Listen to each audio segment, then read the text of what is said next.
ഇന്ന് വളരെ പ്രധാനപ്പെട്ടതായ ഒരു സന്ദേശത്തിലേക്ക് നിങ്ങളുടെ ശ്രദ്ധയെ ഞാൻ തിരിക്കുകയാണ്.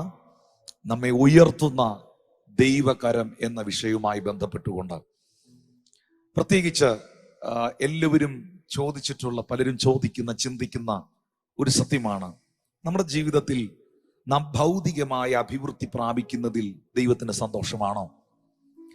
ആത്മീക അഭിവൃദ്ധി പോലെ തന്നെ ഭൗതിക അഭിവൃദ്ധികളിലും ദൈവം പ്രസാദിക്കുന്നുണ്ടോ? എന്നാൽ എനിക്ക് പറയാനുള്ളത്, ഇത് രണ്ടും നിങ്ങൾ വളരെ ദൈവസന്നിധിയിൽ പ്രാർത്ഥനയോടെ ദൈവവചന അടിസ്ഥാനത്തിൽ കാണണം എന്നുള്ളത് തന്നെയാണ്. എൻ്റെ ഒരു ചിന്തയിൽ, എൻ്റെ ഒരു കാഴ്ചപ്പാടിൽ ഭൗതിക വിഷയങ്ങളെക്കാൾ പ്രാധാന്യത നാം കൊടുക്കേണ്ടത് ആത്മീയ വിഷയങ്ങൾക്കാണ്. മുൻപേ അവന്റെ രാജ്യവും നീതിയും അന്വേഷിക്കുവീൻ, അതോടുകൂടെ ഇതൊക്കെയും നിങ്ങൾക്ക് ലഭിക്കും. എന്തൊക്കെ എനിക്ക് ലഭിക്കും എന്നുള്ളതിലല്ല ഞാൻ കോൺസെൻട്രേറ്റഡ് ആയിരിക്കേണ്ടത്. മുൻപേ first seek the kingdom of God, മുൻപേ അവന്റെ രാജ്യം, അവന്റെ നീതി അന്വേഷിക്കുന്നവരായി തീരുക. യഹോവ എന്റെ ഇടയനാണെങ്കിൽ എനിക്ക് മുട്ടുണ്ടാകയില്ല. നന്മയും കരുണയും എൻ്റെ ആയുഷ്കാലമൊക്കെയും എന്നെ പിന്തുടരും. നന്മയും കരുണയും എൻ്റെ ആയുഷ്കാലമൊക്കെയും എന്നെ പിന്തുടരുമോ, എനിക്കൊരു നന്മയുണ്ടാകുമോ എന്ന വിഷയത്തിലല്ല ഞാൻ ശ്രദ്ധ ചെലുത്തേണ്ടത്. പ്രസ്തുത ദൈവം എൻ്റെ ഇടയനായിരിക്കണം, യേശു എൻ്റെ ഇടയനായിരിക്കണം. ആ നല്ല ഇടയന്റെ ശബ്ദം കേട്ടുകൊണ്ട് എൻ്റെ ജീവിതയാത്രയെ എനിക്ക് നയിക്കുവാൻ കഴിയണം എന്നുള്ളതായിരിക്കണം എൻ്റെ ജീവിതത്തിന്റെ ഏറ്റവും വലിയ ആഗ്രഹം, സ്വപ്നം എന്ന് പറയുന്നത്. എന്നാൽ ഈ വിഷയവുമായി ബന്ധപ്പെട്ട് നമ്മുടെ അനുഗ്രഹങ്ങളിൽ, നമ്മുടെ ഉയർച്ചകളിൽ, നമ്മുടെ നന്മകളിൽ ദൈവം പ്രസാദിക്കുന്നുണ്ടോ? ദൈവം സന്തോഷിക്കുന്നുണ്ടോ? ദൈവത്തിന് അത് താല്പര്യമാണോ? അപ്പൊ നമ്മൾ എപ്പോഴും മനസ്സിലാക്കേണ്ടത് ദൈവഹിതം അന്വേഷിക്കുക എന്നുള്ളതാണ്. Praise God. അതിനു വേണ്ടിയിട്ട് ഒരു വാക്യം, ഒരു വചനഭാഗം ഈ പകലിൽ ഞാൻ വായിക്കുന്നു. സങ്കീർത്തന പുസ്തകങ്ങൾ 35-ാം അധ്യായത്തിന്റെ 27-ാമത്തെ വാക്യം. എന്റെ നീതിയിൽ പ്രസാദിക്കുന്നവർ ഘോഷിച്ചാനന്ദിക്കട്ടെ. തന്റെ ദാസന്റെ ശ്രേയസിൽ പ്രസാദിക്കുന്ന യഹോവ മഹത്വമുള്ളവൻ എന്നിങ്ങനെ അവർ എപ്പോഴും പറയട്ടെ. Let them shout of joy and be glad that favor my righteous. Yeah, let them say continually, the Lord magnified, which has pleasure in the prosperity of his servant. തന്റെ ദാസന്മാരുടെ ശ്രേയസിൽ പ്രസാദിക്കുന്ന യഹോവ മഹത്വമുള്ളവൻ എന്നിങ്ങനെ അവരെപ്പോഴും പറയട്ടെ. അങ്ങനെയാണെങ്കിൽ തന്റെ മക്കളുടെ ശ്രേയസിൽ, തന്റെ മക്കളുടെ പ്രോസ്പെരിറ്റിയിൽ, തന്റെ മക്കളുടെ അഭിവൃദ്ധിയിൽ സന്തോഷിക്കുന്ന ദൈവത്തെക്കുറിച്ച് സങ്കീർത്തനം 35-ന്റെ 27-ാമത്തെ വാക്യത്തിൽ നമ്മൾ വായിക്കുന്നുണ്ട്. ഞാൻ തുടക്കത്തിൽ ഈ മെസ്സേജിന്റെ പ്രാരംഭ സമയത്ത് പറഞ്ഞതുപോലെ, നമ്മളെപ്പോഴും ശ്രദ്ധിക്കേണ്ടത്, നമ്മളെപ്പോഴും അന്വേഷിക്കേണ്ടത് നമ്മുടെ ഇഷ്ടമല്ല, ദൈവത്തിന്റെ ഇഷ്ടമാണ്. നമ്മൾ ആരായേണ്ടത് നമ്മുടെ ഹിതമല്ല, ദൈവഹിതമാണ്. അതുകൊണ്ടാണ് എഫേസ്യർക്ക് എഴുതിയ ലേഖനം 5-ാം അധ്യായത്തിന്റെ 17-ാമത്തെ തിരുവചനത്തിൽ എഴുതിയിരിക്കുന്നത്, ബുദ്ധിഹീനരാകാതെ കർത്താവിന്റെ ഇഷ്ടം ഇന്നതെന്ന് ഗ്രഹിച്ചു കൊള്ളുവീൻ. ഇന്ന് ഞാൻ ഈ മെസ്സേജ് പറഞ്ഞുകൊണ്ടിരിക്കുമ്പോൾ യൂട്യൂബിലും ഫേസ്ബുക്കിലും ഒക്കെ ലൈവ് ചാറ്റിനകത്ത് ഈ വാക്യങ്ങളൊന്ന് പേസ്റ്റ് ചെയ്തിടാൻ നിങ്ങൾക്ക് പറ്റുകയാണെങ്കിൽ എല്ലാവർക്കും അത് വായിക്കാൻ പറ്റും. ഒന്ന്, നാം മനസ്സിലാക്കേണ്ട സത്യം, ദൈവത്തിന്റെ ഇഷ്ടം, ദൈവത്തിന്റെ ഹിതം എന്നിൽ നിറവേറണം, എന്നിൽ നടക്കണം എന്നുള്ളതാണ്. എത്ര പേര് അതിനു വേണ്ടി ആഗ്രഹിക്കുന്നു? കർത്താവേ, എന്റെ ഇഷ്ടങ്ങളല്ല, എന്റെ ഹിതമല്ല, എന്റെ കൊതിയല്ല, നിന്റെ ഹിതം എന്നിൽ നടക്കണം. അവിടുത്തെ ആഗ്രഹങ്ങൾ എൻ്റെ കുടുംബത്തിൽ, എൻ്റെ തലമുറയിൽ, എൻ്റെ വ്യക്തിപരമായ ജീവിതത്തിൽ വെളിപ്പെടണം. അങ്ങനെയാണെങ്കിൽ എഫേസ്യർ 5:17 ബുദ്ധിഹീനരാകാതെ കർത്താവിന്റെ ഇഷ്ടം ഇന്നതെന്ന് ഗ്രഹിച്ചു കൊള്ളുവീനെന്ന് തിരുവെഴുത്തിൽ എഴുതിയിരിക്കുന്നെങ്കിൽ, സങ്കീർത്തനം 35-ന്റെ 27-ാം വാക്യം പറയുകയാണ്, തന്റെ ദാസന്മാരുടെ ശ്രേയസിൽ പ്രസാദിക്കുന്ന യഹോവ മഹത്വമുള്ളവൻ. അപ്പോൾ തന്റെ മക്കളുടെ പ്രോസ്പെരിറ്റി, തന്റെ ജനത്തിന്റെ ബ്ലെസ്സിങ്സ്, അനുഗ്രഹം, അത് ദൈവത്തിന് ഒരിക്കലും ബുദ്ധിമുട്ടുള്ള ഒരു കാര്യമല്ല. ദൈവം അതിൽ സന്തോഷിക്കുന്നു. നിങ്ങൾ ഓരോരുത്തരും അനുഗ്രഹിക്കപ്പെടുവാൻ, നിങ്ങൾ ഓരോരുത്തരും അഭിവൃദ്ധി പ്രാപിക്കുവാൻ ദൈവം ആഗ്രഹിക്കുന്നു. പ്രിയപ്പെട്ടവരെ, ഹല്ലേലൂയ, അത് ദൈവത്തിന്റെ ഇഷ്ടമാണ്. Praise God. ഈ ഭൂമിയിൽ നടക്കേണ്ടത് മനുഷ്യന്റെ ഇഷ്ടമല്ല. ഞാൻ ഇന്ന് ഈ മെസ്സേജ് പറയുമ്പോൾ വളരെ ശ്രദ്ധയോടെ ഈ പദങ്ങളെ ഏറ്റെടുക്കണം. എന്നിലും നിങ്ങളിലും നടക്കേണ്ടത് നാട്ടുകാരുടെ ഇഷ്ടമല്ല, കുടുംബക്കാരുടെ ഇഷ്ടമല്ല, വീട്ടുകാരുടെ ഇഷ്ടങ്ങളല്ല, ദൈവത്തിന്റെ ഇഷ്ടമാണ്. എന്നെ ഇഷ്ടമല്ലാത്തവന്റെ ഇഷ്ടമല്ല എന്നിൽ നടക്കേണ്ടത്, ദൈവത്തിന്റെ ഇഷ്ടമാണ്. അതുകൊണ്ടാണ് മത്തായിയുടെ സുവിശേഷം 6-ാം അധ്യായത്തിന്റെ 9-10 വാക്യങ്ങളിൽ യേശു കർത്താവ് പ്രാർത്ഥനയുടെ ആ പ്രാധാന്യതയെക്കുറിച്ച് പഠിപ്പിക്കുമ്പോൾ, അല്ലെങ്കിൽ ദ മോഡൽ ഓഫ് പ്രേയർ, പ്രാർത്ഥനയുടെ മാതൃക, യേശു കർത്താവ് ഇങ്ങനെയാ പറഞ്ഞു, സ്വർഗസ്ഥനായ ഞങ്ങളുടെ പിതാവേ. ആ വാക്യം, ആ ഭാഗം കർത്താവിന്റെ ദാസൻ ജിജി പാസ് ഒന്ന് വായിച്ച്. മത്തായി 6-9-10 വാക്യങ്ങൾ. സ്വർഗസ്ഥനായ ഞങ്ങളുടെ പിതാവേ, നിന്റെ നാമം വിശുദ്ധീകരിക്കപ്പെടണമേ, നിന്റെ രാജ്യം വരണമേ, നിന്റെ ഇഷ്ടം സ്വർഗത്തിലെ പോലെ ഭൂമിയിലും ആകണമേ, ഞങ്ങൾക്ക് ആവശ്യമുള്ള ആഹാരം ഇന്ന് തരണമേ. നിന്റെ ഇഷ്ടം സ്വർഗത്തിലെ പോലെ ഭൂമിയിലും ആകണമേ. അപ്പോൾ ദൈവത്തിന്റെ ഇഷ്ടം, സ്വർഗീയ പിതാവിന്റെ ഇഷ്ടം സ്വർഗത്തിലെ പോലെ തന്നെ ഈ ഭൂമിയിലും നിറവേറുവാൻ ദൈവം ആഗ്രഹിക്കുന്നു. പ്രാർത്ഥന എന്ന് പറയുന്നത്, യേശു പഠിപ്പിച്ച പ്രാർത്ഥന എന്ന് പറയുന്നത് ദൈവത്തിന്റെ ഹിതപ്രകാരമുള്ള ഒരു പ്രാർത്ഥനയാണ്. ദൈവത്തിന്റെ ഹൃദയവും ദൈവത്തിന്റെ സ്വപ്നങ്ങളുമാണ് ആ പ്രാർത്ഥനയിൽ ശരിക്കും വെളിപ്പെട്ടു വന്നിരിക്കുന്നത്. അതിൽ വ്യക്തമാക്കുന്ന ഒരു സത്യം, കർത്താവേ നിന്റെ രാജ്യം വരണം, അവിടുത്തെ ഇഷ്ടം സ്വർഗത്തിലെ പോലെ തന്നെ ഭൂമിയിലും നടക്കണം. അങ്ങനെയാണെങ്കിൽ ഇന്ന് ഈ മെസ്സേജ് കേൾക്കുന്ന ദൈവമക്കൾ വാ തുറന്ന് പറയണം, എന്റെ വീട്ടിൽ നടക്കേണ്ടത്, എന്റെ കുടുംബത്തിൽ നടക്കേണ്ടത്, എന്റെ സഭയിൽ നടക്കേണ്ടത് പിശാചിന്റെ ഇഷ്ടമല്ല, സാത്താന്റെ ഇഷ്ടമല്ല, മന്ത്രവാദിയുടെ ഇഷ്ടമല്ല, തലതകർന്ന ലൂസിഫറിന്റെ പൈശാചിക മണ്ഡലത്തിന്റെ ഇഷ്ടമല്ല, എന്റെ ഇഷ്ടവുമല്ല, എന്നെ ഇഷ്ടമല്ലാത്തവന്റെ ഇഷ്ടവുമല്ല. എന്റെ വീട്ടിൽ, എന്റെ സഭയിൽ, എന്റെ കുടുംബത്തിൽ നടക്കേണ്ടത് എന്റെ കർത്താവിന്റെ ഇഷ്ടമാണ്, എന്റെ കർത്താവിന്റെ ഹിതമാണ്, എന്റെ ദൈവത്തിന്റെ പദ്ധതിയാണ്. ശബ്ദം ഉയർത്തി കർത്താവിനൊന്ന് സ്തോത്രം ചെയ്തേ. എനിക്കൊരു കാര്യം വളരെ വ്യക്തമായിട്ട് അറിയാം സഹോദരങ്ങളെ, എന്റെ ദൈവം ഇടിച്ചു കളയുന്നവനല്ല, എന്റെ ദൈവം പണിയുന്നവനാണ്. എന്റെ ദൈവം തകർക്കുന്നവനല്ല, എന്റെ കർത്താവ് വളർത്തുന്നവനാണ്. എന്റെ ദൈവം നിന്ദിക്കുന്നവനല്ല, എന്റെ കർത്താവ് മാനിക്കുന്നവനാണ്.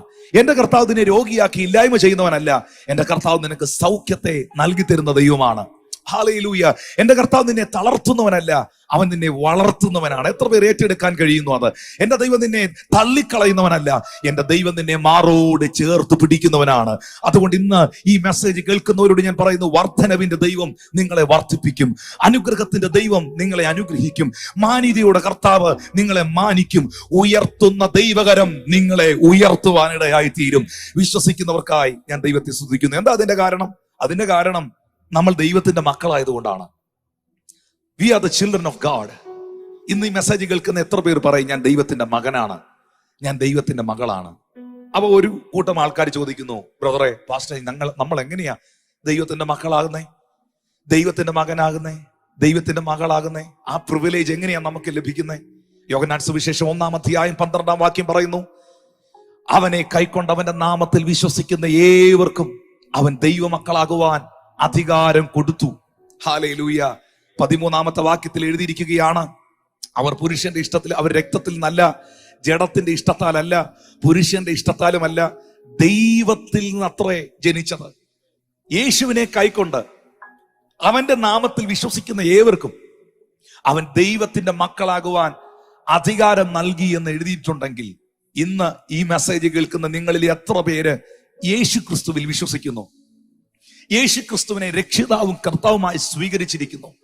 നിങ്ങളുടെ ആത്മമനുഷ്യനിലേക്ക് കർത്താവിനെ സ്വീകരിച്ചുകൊണ്ട് യേശു ക്രിസ്തുവിന്റെ പരിശുദ്ധമായ രക്തത്താൽ, ആ പരിപാവനമായ പരിശുദ്ധ നിണത്താൽ നിങ്ങളെ തന്നെ കഴുകലിനും വിശുദ്ധീകരണത്തിനും ഏൽപ്പിച്ചിട്ടുണ്ട്. അങ്ങനെങ്കിൽ പൊന്ന് വെള്ളി അഴിഞ്ഞു പോകുന്ന വസ്തുക്കളെ കൊണ്ടല്ല അവൻ നിങ്ങളെ വീണ്ടെടുത്തത്, ക്രിസ്തു എന്ന നിഷ്കളങ്കവും നിർദോഷമായ കുഞ്ഞാടിന്റെ വിലയേറിയ രക്തത്താൽ അത്രേ. വ്യർത്ഥമായുള്ള പിതൃപാരമ്പര്യങ്ങളിൽ നിന്ന്, വ്യർത്ഥമായുള്ള പൈശാചിക മേഖലകളിൽ നിന്ന് യേശു ക്രിസ്തുവിന്റെ വിലയേറിയ രക്തം നിങ്ങളെ വീണ്ടെടുത്തെങ്കിൽ നിങ്ങൾ ദൈവത്തിന് വിലപ്പെട്ടവരാണ്, നിങ്ങൾ ദൈവരാജ്യത്തിൽ വിലയേറിയവരാണ്, നിങ്ങൾ ദൈവസന്നിധിയിൽ വിലയുള്ളവരാണ്.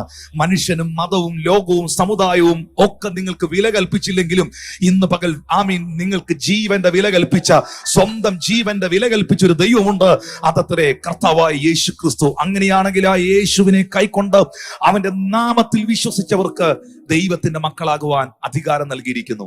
അതുകൊണ്ട് ആ ദൈവമക്കളുടെ ശ്രദ്ധയ്ക്ക് മത്തായി 7:11, ദോഷികളായ നിങ്ങളുടെ മക്കൾക്ക് നിങ്ങൾ നല്ല ദാനങ്ങളെ കൊടുപ്പാൻ അറിയുന്നെങ്കിൽ സ്വർഗസ്ഥനായ പിതാവിനോട് യാചിക്കുന്നവർക്ക് നന്മ എത്രയധികം കൊടുക്കും.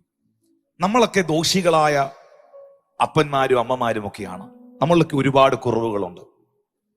നമ്മൾ ആരും ഈ ലോകത്തിൽ ഒരു പൂർണ്ണരല്ല, കംപ്ലീറ്റ് അല്ല. നമ്മൾ ആ പെർഫെക്റ്റ് അല്ല. ഈ ലോകത്തിൽ ഒരു പെർഫെക്റ്റ് ഹസ്ബൻഡ് ഇല്ല. ഈ ലോകത്തിൽ ഒരു പെർഫെക്റ്റ് വൈഫ് ഇല്ല. ഈ ലോകത്തിൽ ഒരു പെർഫെക്റ്റ് ഫാദർ ഇല്ല. ഈ ലോകത്തിൽ ഒരു പെർഫെക്റ്റ് സണ്ണും ഡോട്ടറും ഇല്ല. ഈ ലോകത്തിൽ പെർഫെക്റ്റ് ആയിട്ട് ആരുമില്ല.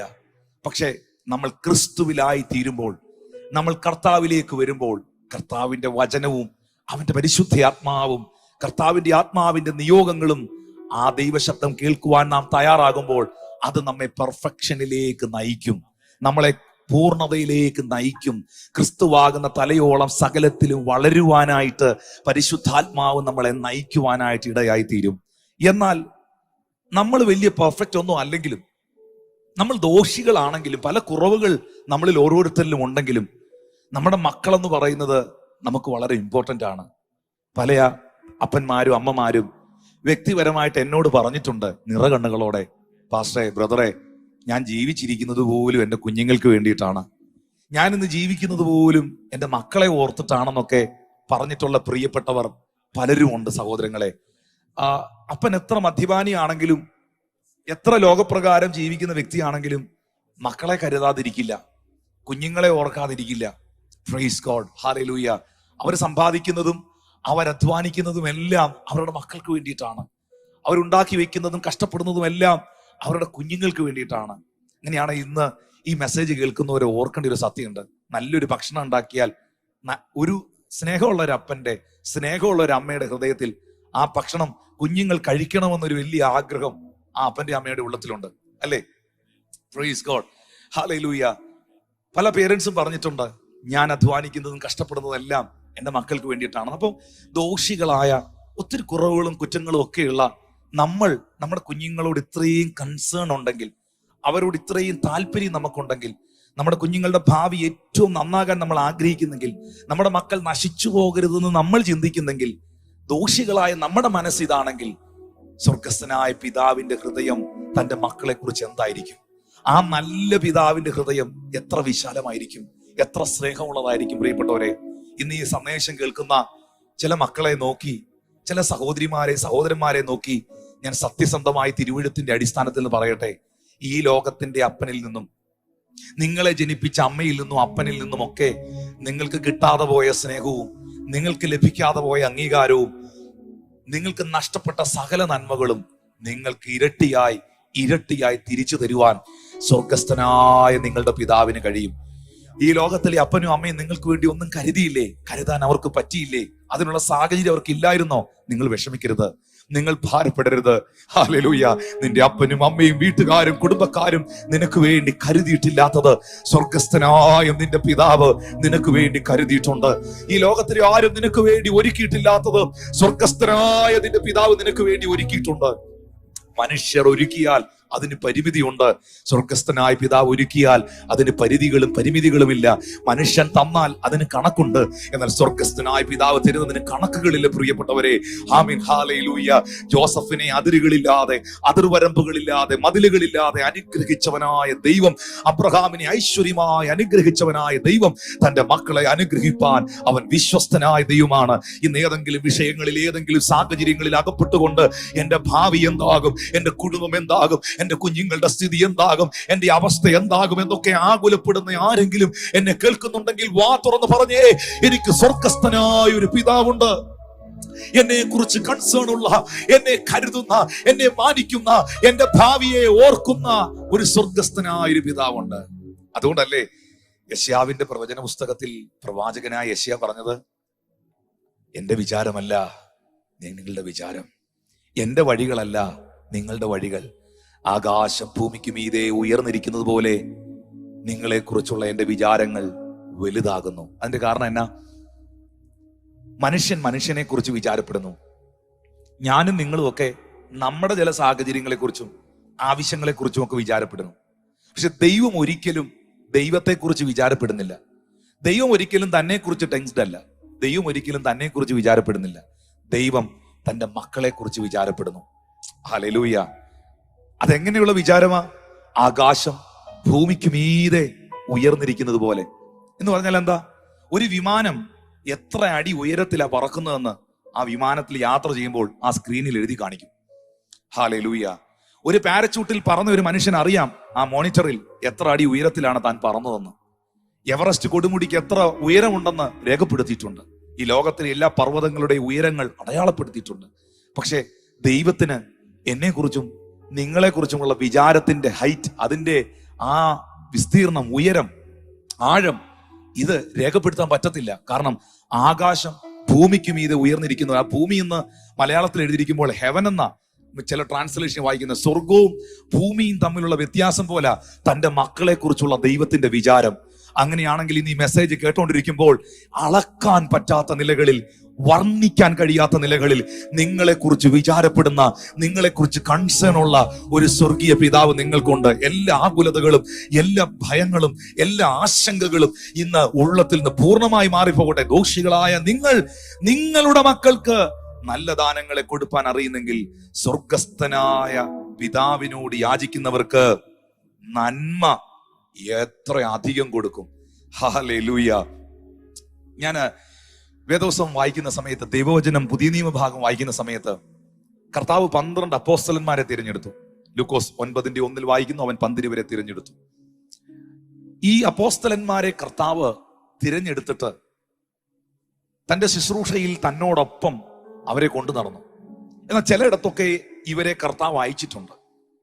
ഒരു ദിവസം കർത്താവ് യേശുക്രിസ്തു തന്റെ ക്രൂശ് മരണം അടുത്തിരുന്നതായ സമയത്ത്, തന്റെ ശുശ്രൂഷ ഈ ഭൂമിയിൽ അവസാനിക്കുവാൻ ചില ആഴ്ചകൾ കൂടെ മാത്രമുള്ള ആ സാഹചര്യത്തിൽ, ലൂക്കോസിന്റെ സുവിശേഷം 22-ാം അധ്യായത്തിന്റെ 35-ാം വാക്യത്തിൽ യേശു കർത്താവ് ശിഷ്യന്മാരോട് ഒരു ചോദ്യം ചോദിച്ചു. ആ ചോദ്യം ഇങ്ങനെയാണ്. യേശു പിന്നെയും അവരോട്, ലൂക്കോസ് 22:35, ഞാൻ നിങ്ങളെ മടിശീലയും പൊക്കണവും ചെരുപ്പും കൂടാതെ അയച്ചപ്പോൾ വല്ല കുറവും ഉണ്ടായോ എന്ന് ചോദിച്ചതിന് ഒരു കുറവും ഉണ്ടായില്ല എന്നവർ പറഞ്ഞു. ഇംഗ്ലീഷിലാണ് അത് കുറച്ചും കൂടെ വായിക്കുമ്പം നിങ്ങൾ കേട്ടിട്ടുള്ള ചില പദങ്ങൾ അതിൽ വരുന്നത്. When I send you without purse, purse നിങ്ങളുടെ എല്ലാം കയ്യിലുണ്ടല്ലോ അല്ലെ? When I send you without purse and scrip and shoes, lacked you anything? And they said nothing. ഞാൻ നിങ്ങളെ പേഴ്സ് ഇല്ലാതെ, ഷൂസ് ഇല്ലാതെ, പൊക്കണം ഇല്ലാതെ, സഞ്ചി ഇല്ലാതെ, ബാങ്ക് ബാലൻസ് ഇല്ലാതെ, ബാങ്ക് ഡിപ്പോസിറ്റുകൾ ഇല്ലാതെ, യാതൊന്നും നിങ്ങളുടെ പക്കലില്ലാതെ നിങ്ങളെ പലയിടത്തും അയച്ചു. നിങ്ങൾ എന്റെ കൂടെ നടക്കുന്നു. നിങ്ങൾക്ക് എന്തിനെങ്കിലും ഈ നിമിഷം വരെ കുറവ് വന്നിട്ടുണ്ടോ? കർത്താവ് ചോദിച്ചു, യു ലാക്ഡ് എനിത്തിങ്? എന്തെങ്കിലും നിനക്ക് ലാക്ക് ചെയ്തിട്ടുണ്ടോ? എന്തെങ്കിലും നിനക്ക് നഷ്ടപ്പെട്ടിട്ടുണ്ടോ? ശിഷ്യന്മാരുള്ള സത്യം മുഖത്ത് നോക്കി പറഞ്ഞു. And they said nothing. ഈ നിമിഷം വരെ നിന്റെ മുഖത്ത് നോക്കി ഇറങ്ങി ഞങ്ങൾക്ക് ഒരു കുറവും വന്നിട്ടില്ല. ഇന്ന് ഈ മെസ്സേജ് കേൾക്കുമ്പോൾ എത്ര പേർക്ക് ആ ലൈവ് ചാറ്റിൽ ഒരു ആമീൻ ടൈപ്പ് ചെയ്യാൻ പറ്റും? നിന്റെ മുഖം അന്വേഷിച്ച എനിക്ക്, ഹല്ലേലൂയ, നിന്നെ സേവിക്കുന്ന എനിക്ക് ഒരു കുറവ് ഒന്നിലും വരുവാൻ എന്റെ ദൈവമേ നീ അനുവദിച്ചിട്ടില്ല. എന്റെ ജീവിതത്തിൽ എനിക്ക് ഒന്നും ലാക്ക് ചെയ്തിട്ടില്ല കർത്താവേ. ഓരോ നിമിഷവും, ഓരോ സെക്കൻഡും, ഓരോ മണിക്കൂറും എന്റെ ദൈവം എന്നെ അത്ഭുതകരമായി നടത്തുന്നു എന്ന ഉറപ്പുള്ള ദൈവമക്കൾക്കായി ഞാൻ ദൈവത്തെ സ്തുതിക്കുന്നു. യേശു ചോദിച്ച ചോദ്യം കണ്ടോ? വല്ല കുറവുണ്ടായോ?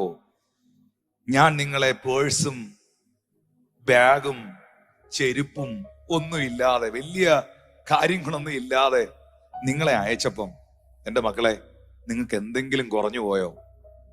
നിങ്ങൾക്ക് ആഹാരം ഉണ്ടായിരുന്നു. വസ്ത്രം ഉണ്ടായിരുന്നു. നിങ്ങളുടെ കാര്യങ്ങളൊക്കെ അത്ഭുതകരമായിട്ട് ഓരോ ദിവസവും നടക്കുന്നു. എന്തെങ്കിലും നിങ്ങൾക്ക് ലാക്ക് ചെയ്തോ? ഇല്ല.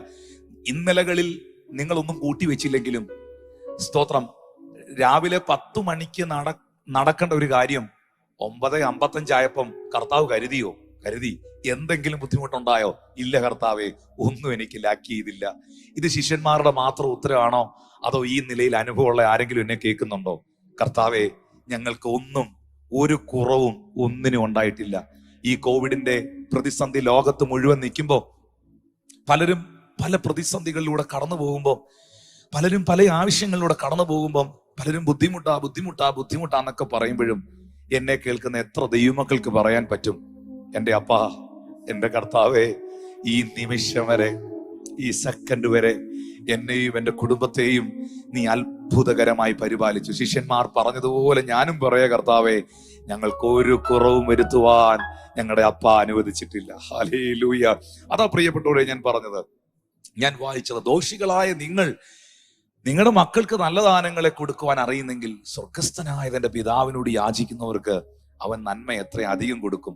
ഞാൻ ഉറപ്പായിട്ടും വിശ്വസിക്കുന്നു, നമ്മളെ ഉയർത്തുന്ന ഒരു ദൈവകരമുണ്ട്, നമ്മളെ അനുഗ്രഹിക്കുന്ന ഒരു കർത്താവുണ്ട്, നമ്മളെ വർദ്ധിപ്പിക്കുന്ന ഒരു ദൈവമുണ്ട്.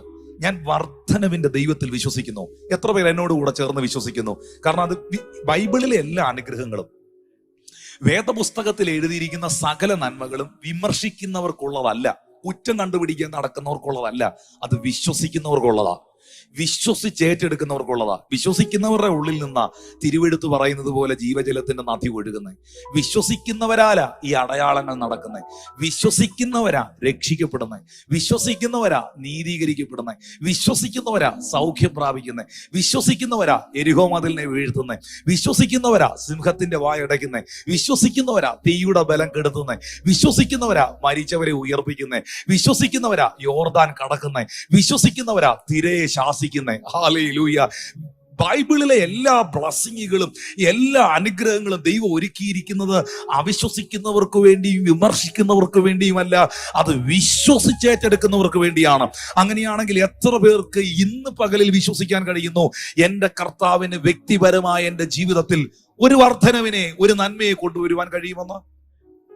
സങ്കീർത്തന പുസ്തകം 107:38 അവിടെ എഴുതിയിരിക്കുന്നു, അവൻ അനുഗ്രഹിച്ചിട്ട് അവർ അത്യന്തം പെരുകി. ഒന്ന് വായിച്ചേ പാസ്റ്റർ ജിജി മോൻ, 107:38 അവൻ അനുഗ്രഹിച്ചിട്ട് അവർ അത്യന്തം പെരുകി, അവരുടെ കന്നുകാലികൾ കുറഞ്ഞു പോകുവാൻ അവൻ ഇടവരുത്തിയതുമില്ല. Also he blesses them and they multiply greatly.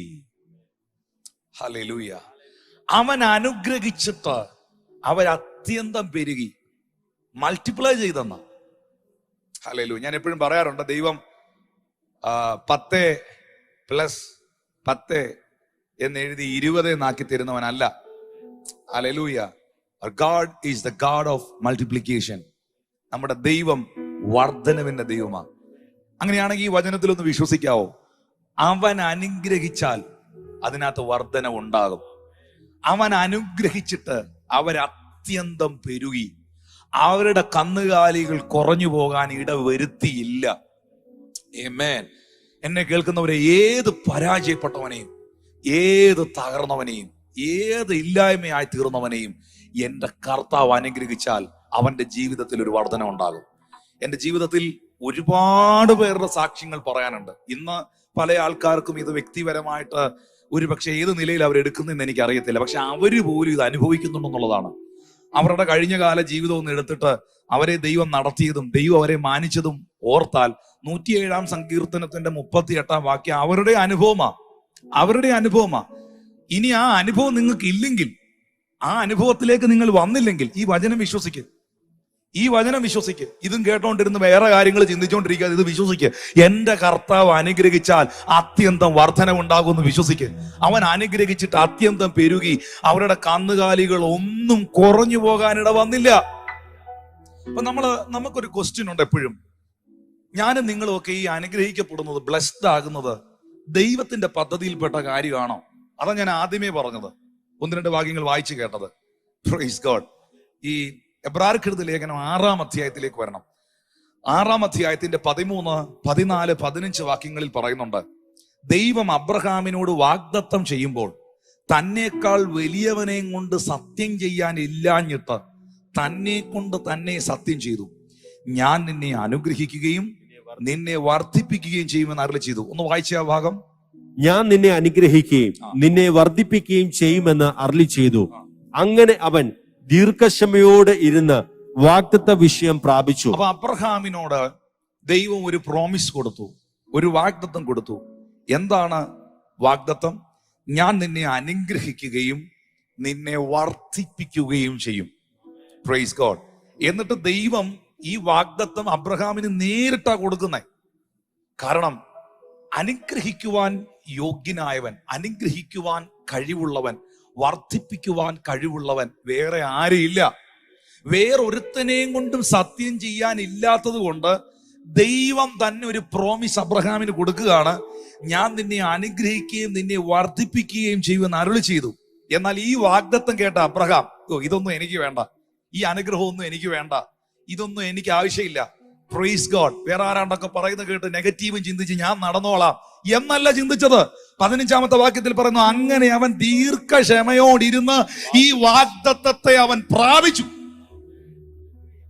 കർത്താവ് എന്നെ ബ്ലസ് ചെയ്യുമെന്നും ദൈവം എന്നെ അനുഗ്രഹിക്കുമെന്നും ദൈവം എന്നെ മാനിക്കുമെന്നും പരിശുദ്ധാത്മാവിനെ എന്നെ ഉപയോഗിക്കാൻ കഴിയുമെന്നും വർധനവിന്റെ ദൈവം എന്നെ വർദ്ധിപ്പിക്കുമെന്നും അനുഗ്രഹത്തിന്റെ ദൈവം എന്നെയും എന്റെ തലമുറയും ദേശത്തെയും ഈ അനുഗ്രഹം, ബ്ലസ്സിങ്, അനുഗ്രഹം എന്ന് പറയുന്നത് കേവലം ഭൗതിക വിഷയമായിട്ട് മാത്രം എടുക്കുന്നതാണ് ഈ തെറ്റ്. ഈ ബ്ലസ്സിങ് എന്ന അനുഗ്രഹം എന്ന് പറയുന്നത് സത്യത്തിൽ അബ്രഹാം ഏറ്റവും കൂടുതൽ അനുഗ്രഹിക്കപ്പെട്ടത് ആത്മീയ വിഷയമായിട്ടാണ്. ഹല്ലേലൂയ. ദൈവം ഒരുത്തനെ ബ്ലസ് ചെയ്യുക എന്ന് പറഞ്ഞാൽ അത് കേവലം ഭൗതിക മാത്രമാണെന്ന് നിങ്ങൾ ചിന്തിക്കുന്ന നിങ്ങളുടെ കൺസെപ്റ്റിനാണ് ആദ്യം ഒരു മാറ്റം വരുത്തേണ്ടത്. ദൈവത്തിന് എല്ലാ നിലകളിലും അനുഗ്രഹിക്കാൻ കഴിയും, ഞാൻ പൂർണ്ണമായി വിശ്വസിക്കുന്നു. യിരെമ്യാ 32:27, ഞാൻ സകല ജഡത്തിന്റെയും ദൈവമായ യഹോവയാകുന്നു, എനിക്ക് കഴിയാത്ത വല്ല കാര്യം ഉണ്ടോ എന്നാ യിരെമ്യാ 32:27 ചോദിക്കുന്നത്. ഞാൻ ഉറച്ചു വിശ്വസിക്കുന്നു, എന്നോട് കൂടെ വിശ്വസിക്കുന്ന ഒരു ആമീൻ പറഞ്ഞേ, എന്റെ ദൈവത്തിന് അസാധ്യമായത് ഒന്നുമില്ലെന്ന്. ഹല്ലേലൂയ. അതുകൊണ്ട് അബ്രഹാം കേട്ട ഈ വാഗ്ദത്തത്തെ പ്രാപിക്കേണ്ടതിന് ക്ഷമയോടെ, നമുക്കില്ലാത്തൊരു സാധനം അബ്രഹാമിനുണ്ടായിരുന്നു, എന്താ? ക്ഷമയോടെ ദൈവസന്നിധിയിൽ കാത്തിരുന്ന് ഈ വാഗ്ദത്ത വിഷയം അബ്രഹാം പ്രാപിച്ചു. ഹല്ലേലൂയ. ഞാനൊരു സത്യമായ കാര്യം തിരുവെഴുത്തിൽ നിന്ന് വായിച്ച് മനസ്സിലാക്കിയത്, ഞാനും നിങ്ങളും ആത്മീകമായും ഭൗതികമായും അനുഗ്രഹിക്കപ്പെടുവാൻ ദൈവം ആഗ്രഹിക്കുന്നത് കൊണ്ടാണ് നമ്മളെ ഓരോരുത്തരെയും ഈ അബ്രഹാമി അനുഗ്രഹത്തിന്റെ അകത്ത് ദൈവം കൊണ്ടുവന്നത്. സത്യമല്ലേ? വേറെ ആരുടെയൊക്കെ കെയർ ഓഫിൽ ദൈവത്തിന് നമ്മളോട് ഇടപെടാം. എന്തുകൊണ്ടാണ് അബ്രഹാമിനെ വിശ്വാസികളുടെ പിതാവാക്കി വെച്ചത്? വിശുദ്ധ ബൈബിളിൽ ഗലാത്യർക്ക് എഴുതിയ ലേഖനം എടുക്കണം, എല്ലാവരും എടുക്കണം, അല്ലെങ്കിൽ ഈ ലൈവ് ചാറ്റിൽ അത് നിങ്ങൾ പേസ്റ്റ് ചെയ്യണം. ഗലാത്യർക്ക് എഴുതിയ ലേഖനം 3-ാം അധ്യായം 6, 7, 8 വാക്യങ്ങളിൽ എഴുതിയിരിക്കുന്നു, അബ്രഹാം ദൈവത്തിൽ വിശ്വസിച്ചു, അതവന് നീതിയായി കണക്കിട്ടു എന്നുണ്ടല്ലോ. അതുകൊണ്ട് വിശ്വാസികൾ അത്രേ അബ്രഹാമിന്റെ മക്കൾ എന്നറിവീൻ. വിശ്വാസികളെല്ലാം കൂടെ ഒരു ഹല്ലേലൂയ പറഞ്ഞ്, വിശ്വാസികളെല്ലാം കൂടെ ഒന്ന് സ്തോത്രം ചെയ്ത്. ഇപ്പൊ ഞാൻ വായിച്ചുകൊണ്ടിരിക്കുന്നത് ലേവ്യ പുസ്തകത്തിൽ നിന്നല്ല, പുതിയ നിയമത്തിലെ ലേഖനമാണ് വായിക്കുന്നത്. വിശ്വാസികളെല്ലാം കൂടെ ചേർന്ന് കർത്താവിനെന്ന് പുതിയ നിയമ വിശ്വാസികൾ ഒന്ന് സ്തോത്രം ചെയ്തേ. അതുകൊണ്ട് വിശ്വാസികൾ അത്രേ അബ്രഹാമിന്റെ മക്കൾ എന്നറിവീൻ.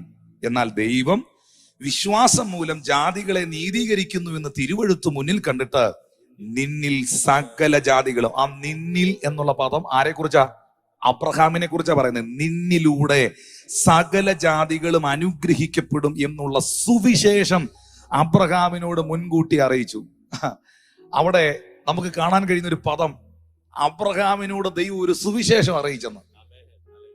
സുവിശേഷം എന്ന് പറയുന്നത് തന്നെ പുതിയ നിയമത്തിൽ കാണപ്പെടുന്ന അതിപ്രധാനപ്പെട്ട ഒരു കാര്യമാണ്.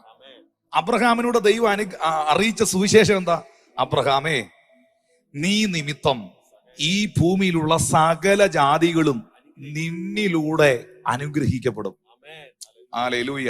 എന്നിട്ട് അതിന്റെ തൊട്ടു മുകളിൽ എഴുതിയിരിക്കുന്നു, വിശ്വാസികൾ അത്രേ അബ്രഹാമിന്റെ മക്കൾ എന്നറിവീൻ.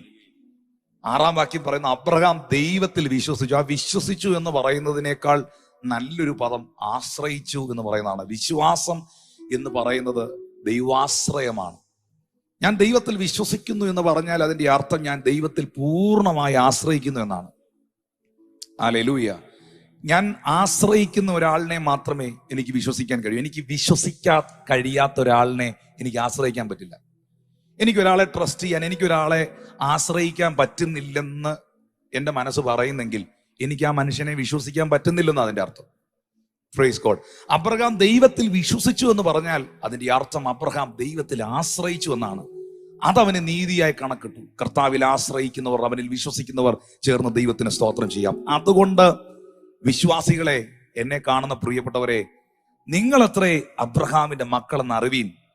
ജാതികളായ ഞാനും നിങ്ങളും അനുഗ്രഹിക്കപ്പെടുവാൻ അബ്രഹാമിനെ സ്വർഗത്തിലെ ദൈവം ഒരു പിതാവാക്കി വെച്ചു. 9-ാമത്തെ വാക്യത്തിൽ എഴുതിയിരിക്കുന്നു, അങ്ങനെ വിശ്വാസിയായ അബ്രഹാമിനോട് കൂടെ അനുഗ്രഹിക്കപ്പെടുന്നു. വിശ്വാസികൾ ശ്രദ്ധിച്ച് കേട്ടോണം, അല്ലാത്തവർ കുറച്ചു നേരം മിണ്ടാതിരിക്കുക, ചെവി പൊത്തിയിരിക്കുക. വിശ്വാസികൾ മാത്രം കേൾക്കുക. അങ്ങനെ വിശ്വാസിയായ അബ്രഹാമിനോട് കൂടെ ചേർന്ന്, നമ്മൾ പറയത്തില്ലേ ചേർന്ന് ദൈവത്തെ സ്തുതിക്കാന്നൊക്കെ, അബ്രഹാമിനോട് ചേർത്ത് വെച്ച് സ്വർഗത്തിലെ ദൈവം അവരെ അനുഗ്രഹിക്കുന്നു.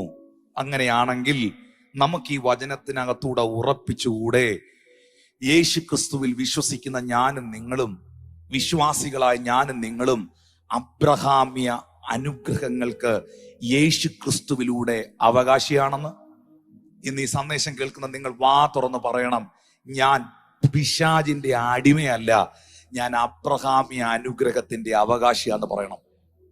ഞാൻ പൈശാചിക മണ്ഡലത്തിന്റെ അടിമയല്ല, ഞാൻ അബ്രഹാമ്യ അനുഗ്രഹത്തിന്റെ അവകാശിയാ.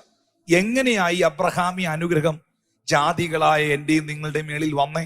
അതാ ഗലാത്യർക്ക് എഴുതിയ ലേഖനം 3-ാം അധ്യായത്തിന്റെ 13-14 വാക്യങ്ങളിൽ എഴുതിയിരിക്കുന്നേ, മരത്തിന്റെ മേൽ തൂങ്ങുന്നവനെല്ലാം ശപിക്കപ്പെട്ടവൻ എന്ന് എഴുതിയിരിക്കുന്ന പോലെ ക്രിസ്തു നമുക്ക് വേണ്ടി ശാപമായി തീർന്നു.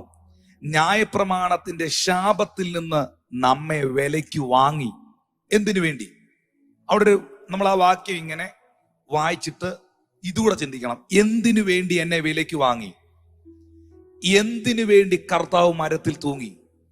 എന്തിനു വേണ്ടി കർത്താവ് ന്യായപ്രമാണത്തിന്റെ ശാപത്തിന്റെ കീഴിൽ നിന്നും എന്നെ വീണ്ടെടുത്തു?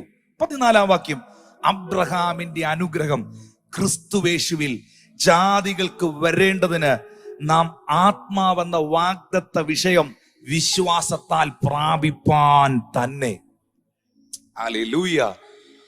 കർത്താവായ യേശു ക്രിസ്തുവിന്റെ പരിശുദ്ധമായ രക്തം എന്നെ വിലയ്ക്ക് വാങ്ങിയത് ശാപത്തിന്റെ, തകർച്ചയുടെ, പാപത്തിന്റെ, ബന്ധനത്തിന്റെ അടയാളമായ മരക്കുരിശിൽ നമ്മുടെ നാഥൻ, നമ്മുടെ രക്ഷിതാവ്, നമ്മുടെ കർത്താവ്, നമ്മുടെ ദൈവമായ യേശു ക്രിസ്തു പരമയാഗമായി തീർന്നത്, ആ പരിശുദ്ധ രക്തം കൊടുത്ത് സഭയെ, എന്നെ, നിങ്ങളെ അവൻ വിലയ്ക്ക് വാങ്ങിയത് അബ്രഹാമ്യ അനുഗ്രഹം യേശു ക്രിസ്തു മുഖാന്തരം ജാതികൾക്ക് വരേണ്ടതിനാ.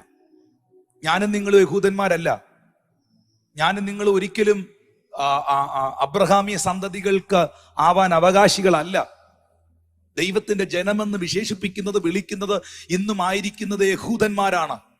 പക്ഷെ കാട്ടൊലിവായിരുന്ന നമ്മെ നാട്ടൊലിവായ ക്രിസ്തുവിനോടുകൂടെ ചേർത്തൊട്ടിച്ച് നമ്മളെ വീണ്ടെടുത്ത് ന്യായപ്രമാണത്തിന്റെ നടിച്ചുവരുകളെ ഇടിച്ചു കളഞ്ഞ് യേശു ക്രിസ്തുവിലൂടെ സ്വർഗീയ പിതാവാകുന്ന ദൈവം നമ്മെ അനുഗ്രഹിച്ചു. അപ്പൊ നമ്മെ അനുഗ്രഹിക്കാൻ ദൈവം ഒരു സ്കെയില് വെച്ചത് അബ്രഹാമ്യ അനുഗ്രഹമാണ്. ഹല്ലേലൂയ. അബ്രഹാമ്യ സന്തതി അനുഗ്രഹിക്കപ്പെടുവാൻ ദൈവം ആഗ്രഹിക്കുന്നു. പ്രിയപ്പെട്ടവരെ, എപ്പോഴും നമ്മൾ ഓർത്തോണം, നമ്മളുടെ കൺസെപ്റ്റുകൾക്ക്, നമ്മുടെ ചിന്താഗതികൾക്ക് വ്യത്യാസം വരുമ്പോഴാ നമ്മുടെ ജീവിതത്തിൽ മാറ്റങ്ങൾ ഉണ്ടാകുന്നേ. ഞാൻ പരാജിതനാന്ന് ചിന്തിച്ചുകൊണ്ടിരുന്നാൽ, എന്റെ അവസ്ഥ ഇതാന്ന് ചിന്തിച്ചുകൊണ്ടിരുന്നാൽ, ഇതിനപ്പുറത്തോട്ട് എനിക്ക് ഉയരാൻ കഴിയില്ല, നന്മ പ്രാപിക്കാൻ കഴിയില്ല, ആത്മീകമായി വളരാൻ കഴിയില്ല, പ്രയോജനപ്പെടാൻ കഴിയില്ലെന്നൊക്കെ സ്വന്തമായി വിലയിരുത്തിക്കൊണ്ടിരുന്നാൽ നിങ്ങൾ അതിൽ തന്നെ പെട്ടുപോകും. നിങ്ങൾ അങ്ങനെ തന്നെ ആയിരിക്കും. നിങ്ങൾ എന്താണോ വിശ്വസിക്കുന്നത് അതാണ് നിങ്ങൾ അനുഭവിക്കുന്നത്. ഒന്നുകൂടെ ഞാൻ ചിലരെ നോക്കി പറയാം, നീ എന്താണോ വിശ്വസിച്ചു വെച്ചിരിക്കുന്നത് അതാണ് നിന്റെ അനുഭവം. നീ എന്താണോ ചിന്തിച്ചു വെച്ചിരിക്കുന്നത് അതാണ് നിന്റെ ജീവിതം. ഹല്ലേലൂയ. അതുകൊണ്ട് ഇന്ന് പകൽ ഈ സന്ദേശം കേൾക്കുമ്പോൾ നിങ്ങളുടെ ചിന്താഗതികൾക്കകത്ത്, നിങ്ങളുടെ ഹൃദയത്തിനകത്ത് ഈ വചനം വീഴട്ടെ. ഇപ്പൊ ഞാൻ പറഞ്ഞുകൊണ്ടിരിക്കുന്നത് എന്റെ കുറെ കൺസെപ്റ്റുകളല്ല, മാറ്റമില്ലാത്ത തിരുവെഴുത്തെടുത്ത വായിപ്പിക്കുന്ന. എന്നാലും ചിലർക്ക് ഇത് മറവാകും. കാരണം അവൻ രക്ഷപ്പെടരുതെന്ന പിശാചിന്റെ ആഗ്രഹം. എന്നാലും ചിലതിന്റെ ഹൃദയത്തെ ദൈവം മറച്ചു കളയും. അതുകൊണ്ട് പ്രാർത്ഥനയോട് ഇത് ശ്രദ്ധിക്കണം. പ്രാർത്ഥനാപൂർവം ഈ ആലോചനയെ വ്യക്തിപരമായിട്ട് ഏറ്റെടുക്കണം. അബ്രഹാമ്യ സന്തതി അനുഗ്രഹിക്കപ്പെടുവാൻ ദൈവം ആഗ്രഹിക്കുന്നു. ജാതികളായ നമ്മൾ യേശു ക്രിസ്തുവിന്റെ കാൽവറി മരണത്താൽ, യേശുവിന്റെ പരിശുദ്ധ രക്തത്താൽ, ക്രിസ്തു യേശുവിലെ വീണ്ടെടുപ്പിനാൽ അബ്രഹാമ്യ അനുഗ്രഹത്തിന്റെ കീഴിലായിരിക്കുന്നു. ഈ യശയാവിന്റെ പ്രവചന പുസ്തകം 51-ാം അധ്യായം അതിന്റെ 1-2 വാക്യങ്ങളിൽ പറയുകയാണ്, നീതിയെ പിന്തുടരുന്നവരും യഹോവയെ അന്വേഷിക്കുന്നവരുമായുള്ളവരെ എന്റെ വാക്ക് കേൾപ്പീൻ. നിങ്ങളെ വെട്ടിയെടുത്ത മാറയിലേക്കും നിങ്ങളെ കുഴിച്ചെടുത്ത കനിഗർഭത്തിലേക്കും തിരിഞ്ഞു നോക്കുവിൻ. രണ്ടാമത്തെ വാക്യം ഒന്ന് വായിച്ചേ. നിങ്ങളുടെ പിതാവായ അബ്രഹാമെങ്കിലേക്കും നിങ്ങളെ പ്രസവിച്ച സാറയെങ്കിലേക്കും തിരിഞ്ഞു നോക്കുവിൻ. നിങ്ങളുടെ പിതാവായ അബ്രഹാമിലേക്കും നിങ്ങളെ പ്രസവിച്ച സാറയിലേക്കും തിരിഞ്ഞു നോക്കുവിൻ. ഞാൻ അവനെ ഏകനായി വിളിച്ച് അവനെ അനുഗ്രഹിച്ച് വർദ്ധിപ്പിച്ചിരിക്കുന്നു. ഹല്ലേലൂയ. നമ്മുടെ മുകളിലേക്ക് ദൈവം പകരുന്ന അനുഗ്രഹം ഏത് സ്കെയിലില്ല, ഏത് അളവില്ല? അബ്രഹാമി അനുഗ്രഹമാ. ഹല്ലേലൂയ. അപ്പോ അബ്രഹാമിനെ എങ്ങനെയാ ദൈവം അനുഗ്രഹിച്ച്? ഏകനായി വിളിച്ച്, ഒറ്റയ്ക്ക് കർത്താവിന് വേണ്ടി ദൈവമുഖം അന്വേഷിച്ച് വിശ്വാസത്താൽ ഇറങ്ങിത്തിരിച്ച മനുഷ്യൻ അബ്രഹാം.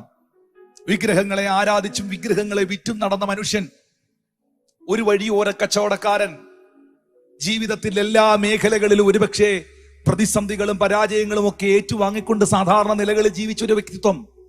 ആ മനുഷ്യന്റെ ജീവിതം അപ്പാടെ മാറിയത്, ആ മനുഷ്യന്റെ ജീവിതം ഒരു ചരിത്രമായി തീർന്നത്, ആ മനുഷ്യന്റെ ജീവിതം ആ വ്യക്തിക്ക്, അബ്രഹാമിന് മാത്രമല്ല, അബ്രഹാമിലൂടെ ഇന്ന് ഈ തലമുറയിൽ ഈ കാലഘട്ടത്തിൽ ജീവിക്കുന്നവരും അനുഗ്രഹിക്കപ്പെട്ടത് ആ വ്യക്തി എടുത്ത ചില തീരുമാനങ്ങളാണ്, അബ്രഹാം എടുത്ത ചില ഡിസിഷൻസ് ആണ്. Hallelujah, hallelujah. കാണിപ്പാനിരിക്കുന്ന ദേശത്തിലേക്ക് പോകാ എന്ന് പറയുമ്പോൾ മറു ചോദ്യമില്ലാതെ കർത്താവിന് വേണ്ടി വിശ്വാസത്താൽ ഇറങ്ങിത്തിരിച്ച ആ ചുവടുവെപ്പാണ്.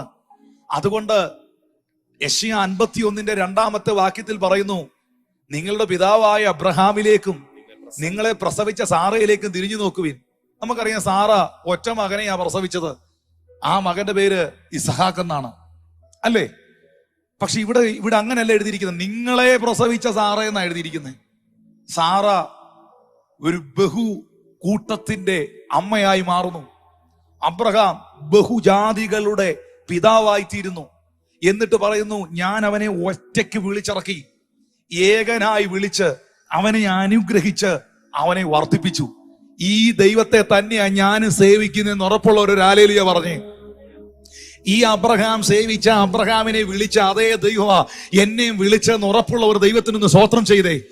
ഹല്ലേലൂയ. ഞാൻ അവനെ ഏകനായി വിളിച്ച് അനുഗ്രഹിച്ച് വർദ്ധിപ്പിച്ചിരിക്കുന്നു. അപ്പോ ദൈവം നിന്നെ അനുഗ്രഹിച്ചാൽ ദൈവം നിന്നെ വർദ്ധിപ്പിക്കും. കർത്താവ് എന്നെ വിളിച്ചത് തന്നെ എന്നെ അനുഗ്രഹിക്കാനാ. ഒരു സംശയം എനിക്ക് അതിനകത്തില്ല. വാ തുറന്ന് പറഞ്ഞ്, എന്നെ വിളിച്ചത് തന്നെ, എന്നെ എന്റെ കർത്താവ് വേർതിരിച്ചത് തന്നെ തീർത്ത് കളയാനല്ല, തകർത്ത് കളയാനല്ല, അനുഗ്രഹിക്കപ്പെടാനാ.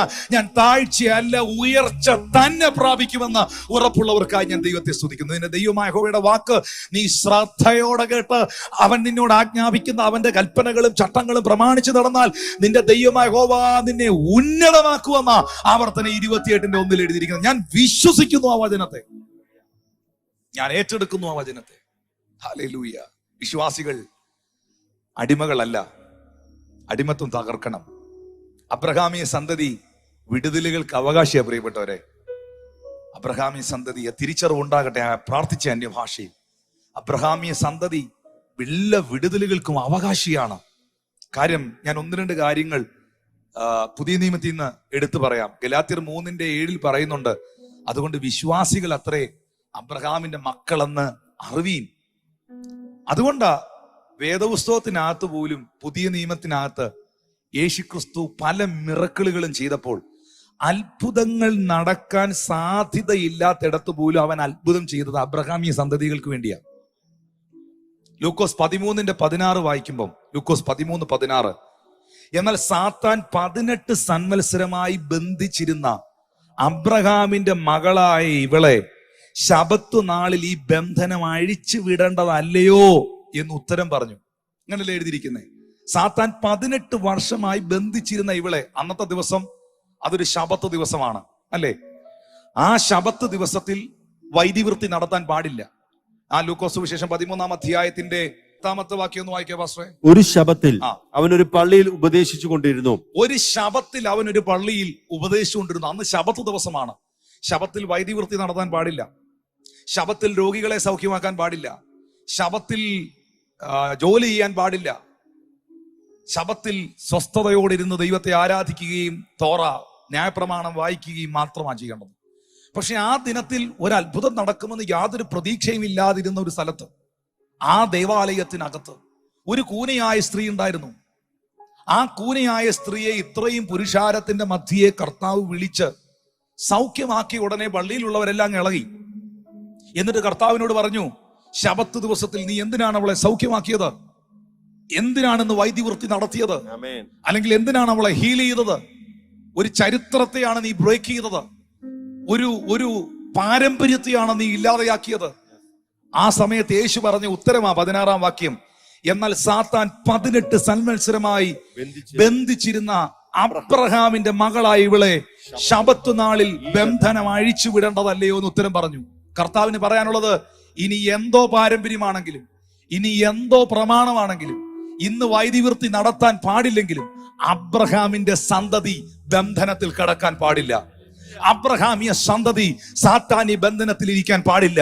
അബ്രഹാമിയ സന്തതി കൂനി നടക്കാൻ പാടില്ല. അബ്രഹാമിയ സന്തതി അനുഗ്രഹിക്കപ്പെടാനുള്ളതാണ്. അബ്രഹാമിയ സന്തതി സൗഖ്യം അനുഭവിക്കാനുള്ളവരാണ്. അബ്രഹാമിയ സന്തതി ദൈവത്താൽ മാനിക്കപ്പെടാനുള്ളവരാണ്. അവിടുത്തെ എല്ലാ നിബന്ധനകളെയും തകർത്ത് ആ ബന്ധനം അഴിച്ചു. യഹൂദന്മാരും പരീശന്മാരും വെച്ചിരുന്ന ഒത്തിരി നിബന്ധനകൾ ആ പള്ളിയിലുണ്ടായിരുന്നു. ആ നിബന്ധനകളെ മുഴുവൻ തകർത്തുകൊണ്ടാണ് അവളുടെ ബന്ധനത്തെ 18 വർഷമായി സാത്താൻ ബന്ധിച്ച ബന്ധനത്തെ അഴിച്ചു തന്നിട്ട് കർത്താവ് പറഞ്ഞു, മറ്റൊരു റീസണും അതിനില്ല, മറ്റൊരു കാരണവും അതിനില്ല. ഒറ്റ കാരണമേ അതിനുള്ളൂ, അവൾ അബ്രഹാമിയ സന്തതിയാ. ഹല്ലേലൂയ. മാനുഷികമായ പരിമിതികളെ അബ്രഹാമിയ സന്തതിക്കായി മാറ്റിക്കൊണ്ട് നിബന്ധനകളെ തകർത്ത് കർത്താവ് അവിടെ ബന്ധനത്തെ അഴിക്കുക. പ്രിയപ്പെട്ടവരെ, നിങ്ങൾ ഓർക്കണം സഹോദരങ്ങളെ, അബ്രഹാമിയ സന്തതികൾ സൗഖ്യത്തോടെ ഇരിപ്പാൻ ആഗ്രഹിക്കുന്ന യേശുവിനെ കുറിച്ച്. അബ്രഹാമിയ സന്തതികൾ പൈശാചിക ബന്ധനത്തിൽ കിടക്കുവാൻ അവൻ ആഗ്രഹിക്കുന്നില്ല. ഇന്ന് ഈ മെസ്സേജ് കേൾക്കുമ്പോൾ ഇത് ചിലരുടെ അകത്തൊരു വെളിപ്പാടായി കയറുന്നെങ്കിൽ, ദീർഘമാസങ്ങളായി, വർഷങ്ങളായി, നാളുകളായി നിങ്ങളെയും നിങ്ങളുടെ കുടുംബത്തെയും അടക്കി വാഴുന്ന ചിലത് ഈ സഹോദരിയെ പോലെ 10, 18, 15, 14, 4, 5 വർഷങ്ങളായി നിന്റെ കുടുംബത്തിന് വിരോധമായി നിൽക്കുന്ന ചിലത് നീ വിശ്വസിക്കുന്നെങ്കിൽ ഇന്ന് പകലിൽ കർത്താവിന് നിന്റെ ജീവിതത്തിൽ നിന്ന് എടുത്തു മാറ്റാൻ കഴിയും. താഴ്ച മാത്രം കണ്ടുകൊണ്ട്, അധോഗതി മാത്രം കണ്ടുകൊണ്ട് കൂനി നടക്കുന്ന നിന്റെ ജീവിതത്തെ നിവർത്തി നിർത്തി, നിന്നെ പരിഹസിച്ചവരുടെ മുൻപിൽ നിന്റെ തലയെ ഉയർത്തി നിർത്തി, നീ തകർന്നു പോകുമെന്ന് വിധി എഴുതിയവരുടെ മുൻപിൽ നിന്നെ ഒരു അത്ഭുതമാക്കി മാറ്റുവാൻ ദൈവത്തിന് കഴിയും. ഹല്ലേലൂയ. ഒറ്റ കാര്യം വിശ്വസിക്കണം, യേശു ക്രിസ്തുവിൽ ഞാൻ വിശ്വസിച്ചതിനാൽ വിശ്വാസികൾ അത്രേ അബ്രഹാമിന്റെ മക്കൾ. ഞാൻ അബ്രഹാമിയ അനുഗ്രഹത്തിന്റെ അവകാശിയാണെന്നുള്ള ബോധ്യമല്ല, തിരിച്ചറിവ് വേണം. അറിവുമുണ്ട്, തിരിച്ചറിവുമുണ്ട്. ഹല്ലേലൂയ. ആ തിരിച്ചറിവ് ലഭിച്ചവർക്കായി ഞാൻ ദൈവത്തെ സ്തുതിക്കുന്നു. മറ്റൊരു സംഭവം ലൂക്കോസ് 19-ലാണ്. 19-ന്റെ 1 മുതലുള്ള വാക്യങ്ങൾ വായിക്കുമ്പോൾ, അവൻ എരിഹോവിലെത്തി. കടന്നു പോകുമ്പോൾ ചുങ്കക്കാരിൽ പ്രമാണിയും ധനവാനുമായ സക്കായി എന്ന പേരുള്ള ഒരു പുരുഷൻ ഉണ്ടായിരുന്നു. യേശു എന്ന് വായിച്ച ഭാഗം, യേശു എങ്ങനെയുള്ളവനെന്ന് കാണുവാൻ ശ്രമിച്ചു. വളർച്ചയിൽ കുറിയവനാകൊണ്ട് പുരുഷാര നിമിത്തം കഴിഞ്ഞില്ല. എന്നാറെ അവൻ മുമ്പോട്ട് ഓടി അവനെ കാണേണ്ടതിന് ഒരു കാട്ടത്തിന്മേൽ കയറി. യേശു ആ വഴിയായി വരികയായിരുന്നു. 8-ാമത്തെ വാക്യത്തിൽ പറയുന്നു, സക്കായിയോ നിന്ന് കർത്താവിനോട്, കർത്താവേ, എന്റെ വസ്തുവകയിൽ പാതി ഞാൻ ദരിദ്രർക്ക് കൊടുക്കുന്നുണ്ട്. വല്ലതും ചതിവായി വാങ്ങിയിട്ടുണ്ടെങ്കിൽ 4 മടങ്ങ് കൊടുക്കുന്നു എന്ന് പറഞ്ഞു. ഉടനെ 9-ാമത്തെ വാക്യത്തിൽ യേശു അവനോട് പറയുകയാണ്, യേശു അവനോട്, ഇവനും അബ്രഹാമിന്റെ മകനാകയാൽ ഈ വീടിന് രക്ഷ വന്നു. കാണാതെ പോയതിനെ തിരഞ്ഞു രക്ഷിപ്പാനല്ലോ മനുഷ്യപുത്രൻ വന്നത്. സക്കായി എന്ന് പറയുന്ന മനുഷ്യൻ ചുങ്കക്കാരനാണ്, പാപിയാണ്, സമൂഹത്തിൽ സാക്ഷിയില്ലാത്തവനാണ്, ആൾക്കാർ അത്ര ഇഷ്ടപ്പെടുന്ന ഒരു ക്യാരക്ടറും ഫിഗറും അല്ല. പക്ഷെ ആ സക്കായി യേശു എങ്ങനെയുള്ളവനെന്ന് കാണാൻ ഒരു ശ്രമം നടത്തി. ഇന്ന് ഈ മെസ്സേജ് കേൾക്കുന്നവരോട് ഞാൻ പറയട്ടെ, യേശുവിനെ അറിയാനും യേശുവിനെ കാണാനും കർത്താവിന്റെ വചനം വായിക്കാനും പ്രാർത്ഥിക്കാനും ഒക്കെ ഒരു ശ്രമം നിങ്ങൾ നടത്തിയാൽ ആ ശ്രമം ഒരിക്കലും വിഫലമായി പോകില്ല. ആ ശ്രമം ഒരിക്കലും ഒരു പരാജയമായി പോകില്ല. നിങ്ങളുടെ ജീവിതം രക്ഷപ്പെടാൻ, അനുഗ്രഹിക്കപ്പെടാൻ, ഉയരാൻ, മാനിക്കപ്പെടാൻ പലതും നിങ്ങൾ ശ്രമിച്ചിട്ടും പരാജയം ഏറ്റുവാങ്ങിയ വ്യക്തിയാണെങ്കിൽ, പലതും ജീവിതത്തിൽ നന്മയ്ക്ക്, സമാധാനത്തിന്, അനുഗ്രഹത്തിന്, സ്വസ്ഥതയ്ക്ക്, വിടുതലിന് ആമീനൊക്കെ ശ്രമിച്ചുകൊണ്ട് പല ശ്രമങ്ങളും പരാജയപ്പെട്ടെങ്കിൽ, ഞാൻ നിങ്ങളോട് ഈ സന്ദേശത്തിൽ പറയുന്നു, ട്രൈ ജീസസ്. യേശുവിനെ ഒന്ന് ശ്രമിക്കൂ, അവനിലൊന്ന് വിശ്വസിക്കാൻ മനസ്സിനെ വിട്ടുകൊടുക്കൂ. അവന്റെ വചനം, കർത്താവിന്റെ വചനം ഒന്ന് വായിക്കൂ. യേശു ക്രിസ്തുവിൽ ആശ്രയിക്കൂ. കർത്താവ് യേശുവിലേക്ക് വരൂ. Jesus never fails. കർത്താവ് ഒരിക്കലും അവന്റെ വചനം പരാജയപ്പെടത്തില്ല, ഒരിക്കലും പരാജയപ്പെടത്തില്ല. യേശുവിനെ കാണാനുള്ള സക്കായിയുടെ ശ്രമം, ആ ശ്രമത്തിന് വിപരീതമായിട്ട് അവിടെ സാഹചര്യം വന്നേ. മുമ്പിലുള്ളവരെല്ലാം ഭയങ്കര ഹൈറ്റ് ഉള്ളവരാ. ഈ വലിയ പൊക്കം കൂടി അച്ചാനെയും അമ്മാമയും കാരണം, വലിയ പാരമ്പര്യം പറയുന്ന, വലിയ വിശുദ്ധിയൊക്കെ പറയുന്ന ചിലതിനെ കാരണം ചിലതിന് യേശുവിനെ കാണാൻ പറ്റുന്നില്ലെന്നുള്ളത് ഒരു സത്യമാണ്. സ്തോത്രം, പ്രൈസ് ഗോഡ്. ഞങ്ങൾ മാത്രം കണ്ടാൽ മതി എന്ന് അവര് പറയുന്നത്. എന്നാൽ ആ മനുഷ്യൻ എന്താ ചെയ്തേ? ആ മനുഷ്യൻ ചെയ്തത് കർത്താവിനെ കാണാനുള്ള അവന്റെ ആ വാഞ്ച ഹൃദയത്തിൽ നിന്ന് വന്നത്, ഉള്ളത്തിൽ നിന്ന് വന്നത്. അതുകൊണ്ട് ഒരു ഇഞ്ച് അവൻ പുറകോട്ട് പോയില്ല, കണ്ടേച്ചേ പോവുള്ളൂ. അങ്ങനെ ആയിരിക്കണം, അങ്ങനെ ആയിരിക്കണം. ഇന്ന് പകൽ ഞാൻ എൻ്റെ ദൈവത്തിൽ നിന്ന് പ്രാപിക്കും. ഇന്ന് ആ സൗഖ്യം ഞാൻ ഏറ്റെടുക്കും. ഇന്ന് ഞാൻ അനുഗ്രഹിക്കപ്പെടും. എൻ്റെ കർത്താവെ, എന്നെ ദൈവമേ, യാക്കോബ് പറഞ്ഞ പോലെ നീ എന്നെ അനുഗ്രഹിച്ചിട്ടല്ലാതെ ഞാൻ നിന്നെ വിടത്തില്ല. ഹല്ലേലൂയ. സക്കായി ആ മുന്നോട്ടോടി, 4-ാമത്തെ വാക്യത്തിൽ പറയുന്നു മുന്നോട്ടോടി എന്ന. പലർക്കും സാധിച്ചില്ലെങ്കിൽ, ഇറങ്ങി തിരിച്ച കാര്യം നടന്നില്ലെങ്കിൽ പലരും പുറകോട്ടാണ് ഓടിക്കൊണ്ടിരിക്കുന്നത്. അങ്ങനെ പുറകോട്ട് ഓടിക്കൊണ്ടിരിക്കുന്ന വണ്ടികൾ എന്നെ കണ്ടുകൊണ്ടിരിക്കുന്നുണ്ട്. ഞാൻ അവരോട് പറയുന്നു, നിങ്ങൾ ആഗ്രഹിച്ച, പ്രതീക്ഷിച്ച, നിങ്ങൾ ചിന്തിച്ച ചില കാര്യങ്ങൾ നടക്കാതിരിക്കുമ്പോൾ, ദൈവത്തെ കണ്ടുമുട്ടുന്നതിലാണെങ്കിലും, ആത്മീകമായി പ്രയോജനപ്പെടുന്നതിലാണെങ്കിലും, ശുശ്രൂഷയിൽ വളരുന്നതാണെങ്കിലും, പല വിഷയത്തിലാണെങ്കിലും നിങ്ങൾ ഒരിക്കലും പുറകോട്ട് പോകരുത്, പുറകോട്ട് പോകരുത്. ആരോടൊക്കെയോ ഇന്ന് പകൽ പരിശുദ്ധാത്മ പറയുന്നു, ഒന്നും കണ്ടോണ്ടും കേട്ടോണ്ടും, ചിലർ നിങ്ങളെ ഡിസ്കറേജ് ചെയ്യുന്ന ഡിസ്കറേജ്മെന്റുകൾ കേട്ടോണ്ടും, നിരുത്സാഹപ്പെടുത്തുന്ന സാഹചര്യങ്ങൾ കണ്ടോണ്ടും പുറകോട്ട് പോകരുത്. ഇസ്രായേൽ ജനം ചെങ്കടലിന്റെ മുമ്പിൽ വന്ന് നിൽക്കുന്ന സമയത്ത് അവർക്ക് മുൻപോട്ട് പോകാൻ കഴിയാത്ത സാഹചര്യം, ചുറ്റും വലിയ പർവ്വതങ്ങൾ, പുറകിൽ ഫറവോനും സൈന്യവും അവരെ പിന്തുടരുന്നു പിടിക്കാനായി. മുന്നോട്ട് പോകാൻ കഴിയാതെ പകച്ചു നിൽക്കുമ്പോൾ യഹോവയായ ദൈവം മോശയോട് പറഞ്ഞ വാക്കെന്നറിയാമോ? മോശെ, നീ ഈ ജനത്തോട് പറ, മുന്നോട്ട് പോകാൻ. മുന്നോട്ട് പോകാൻ നീ മനസ്സ് വെച്ചാൽ ചെങ്കടലിന്റെ നടുവിലൂടെ സ്വർഗത്തിലെ ദൈവം നിനക്ക് വഴിയൊരുക്കും. വെള്ളം കൊണ്ട് മറച്ചിട്ടിരുന്ന വഴി വെള്ളം മാറ്റി നിന്നെ കാണിക്കും. മണ്ണുകൊണ്ട് മൂടിയിട്ടിരുന്ന കിണർ, മണ്ണ് മാറ്റി കിണറിനെ പൊക്കിയെടുക്കും. ഇന്ന് പകൽ ചിലരോട് പറയുന്നു, വിശ്വാസത്തോടെ, പ്രാർത്ഥനയോടെ, ധൈര്യത്തോടെ ദൈവകരങ്ങളിൽ ഏൽപ്പിച്ച് മുന്നോട്ട് പോകാൻ ചില ചുവടുകൾ വെക്കുന്നവരോട് കർത്താവിന്റെ ആത്മാവ് ഇടപെടുന്നു. വെള്ളം കൊണ്ട് നിന്റെ മുൻപിൽ മറച്ചിട്ടിരുന്ന ചില വഴികളെ വെള്ളം മാറ്റി ദൈവം നിനക്ക് കാണിച്ചു തരും. മണ്ണുകൊണ്ട് മൂടിയിട്ട ചില കിണറുകളെ മണ്ണ് മാറ്റി ആ ഉറവയെ നിന്റെ മുമ്പിൽ ദൈവം തുറന്നു തരും. വിശ്വസിക്കുന്നവർക്കായി ഞാൻ ദൈവത്തെ സ്തുതിക്കുന്നു. മോശയോട് യഹോവയാകുന്ന ദൈവം പറയുന്നു, ഗോ ഫോർവേഡ്, മുന്നോട്ട് പോകുക. ദൈവം ഒരിക്കലും പുറകോട്ട് പോകാൻ പറയത്തില്ല. ഒരിക്കലും ഒരിടത്തും ഒന്നിലും എന്റെ ദൈവം പുറകോട്ട് പോകാൻ പറയത്തില്ല. ദൈവികമായ കാര്യങ്ങളിൽ, ദൈവ വിഷയവുമായി ബന്ധപ്പെട്ട് മുന്നോട്ട് പോകാനേ കർത്താവ് പറയത്തുള്ളൂ. അതുകൊണ്ട് ആരോട് കർത്താവ് പറയുക, ഈ സിറ്റുവേഷൻ കണ്ട് പ്രാർത്ഥന നിർത്തരുത്. ഈ വെല്ലുവിളികളുടെ മുമ്പിൽ വിശ്വാസം കുറഞ്ഞു പോകരുത്. ഈ സാഹചര്യങ്ങളുടെ മുമ്പിൽ നീ പതറിപ്പോകരുത്. മുന്നോട്ട് പോ, പ്രാർത്ഥനയോടെ മുന്നോട്ട് പോ. വെള്ളം കൊണ്ട് മൂടിയിട്ടിരുന്ന വഴി വെള്ളം മാറ്റി നിന്നെ കാണിക്കും. മണ്ണുകൊണ്ട് മൂടിയിട്ടിരുന്ന കിണർ ദൈവം നിനക്ക് വേണ്ടി പൊക്കിയെടുത്തു തരും. വിശ്വസിക്കുന്നവർക്കായി ദൈവത്തെ സ്തുതിക്കുന്നു. ഈ സക്കായി മരത്തിന്റെ മേളിൽ കയറിയിരുന്നു. ആ കാട്ടത്തിമേൽ യേശു ആ വഴി വരികയായിരുന്നു. കർത്താവ് ആ വഴി വന്നിട്ട് കൃത്യമായി ആ മരത്തിന്റെ ചുവട്ടിൽ നിന്ന് മേലോട്ട് നോക്കി. ഹല്ലേലൂയ. കാരണം ഹൃദയം കൊണ്ട് ദൈവത്തെ കാണാൻ ആഗ്രഹിക്കുന്ന ഒരുത്തൻ അതിന്റെ മുകളിൽ ഇരിപ്പുണ്ടെങ്കിൽ അവനെ നാട്ടുകാര് കാണുന്നില്ല, കുടുംബക്കാര് കാണുന്നില്ല, ദേശക്കാര് കാണുന്നില്ല, ഒരു മനുഷ്യനും കാണുന്നില്ല.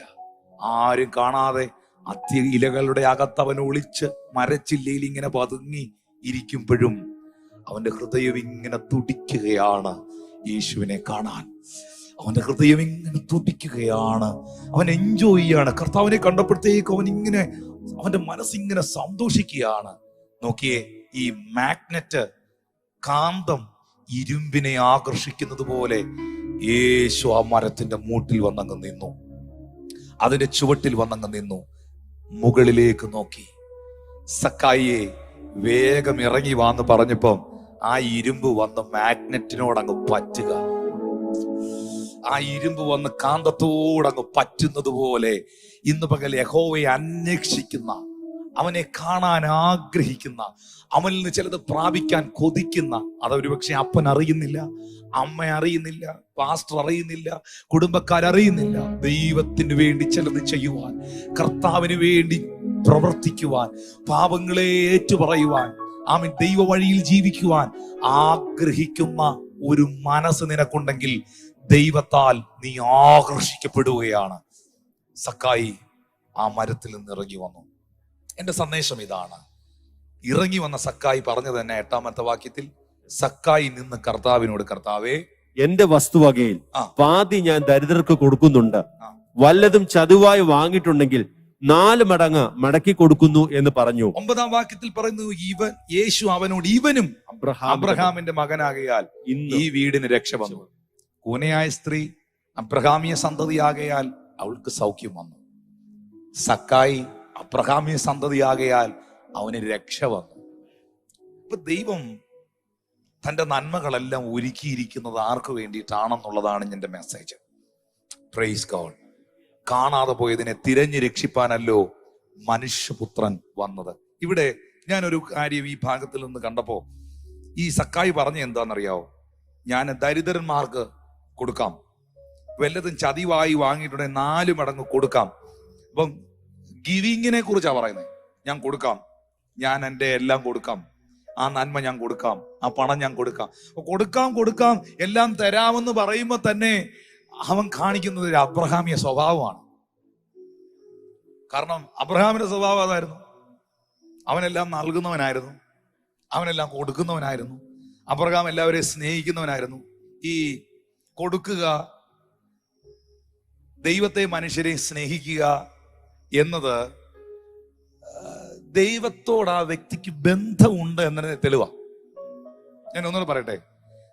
സക്കായി പാപിയായിരുന്നു, ചുങ്കക്കാരനായിരുന്നു. പക്ഷെ യേശുവിനെ കണ്ടു, മനസ്സലിഞ്ഞു, ഇറങ്ങി വന്നു, കർത്താവിന് രക്ഷ കൊടുത്തു, അവന്റെ പാപത്തെ വിമോചിപ്പിക്കുന്നു. ആ സമയത്ത് യേശുവുമായിട്ട് അവൻ കണക്റ്റഡ് ആയി കഴിഞ്ഞ ഉടനെ അവന്റെ മനസ്സിൽ വന്നത് ശത്രുതയല്ല. ശത്രുത കാണിച്ചവരെ ഇനി മുതൽ ഞാൻ സ്നേഹിക്കാൻ പോവാ. ഇതുവരെ ഞാൻ കൊടുക്കാത്തവർക്ക് ഇനി കൊടുക്കാൻ പോവാ. ഇതുവരെ ഞാൻ ചെയ്യാത്ത പല കാര്യങ്ങളും ഇനി ചെയ്യാൻ പോവാ.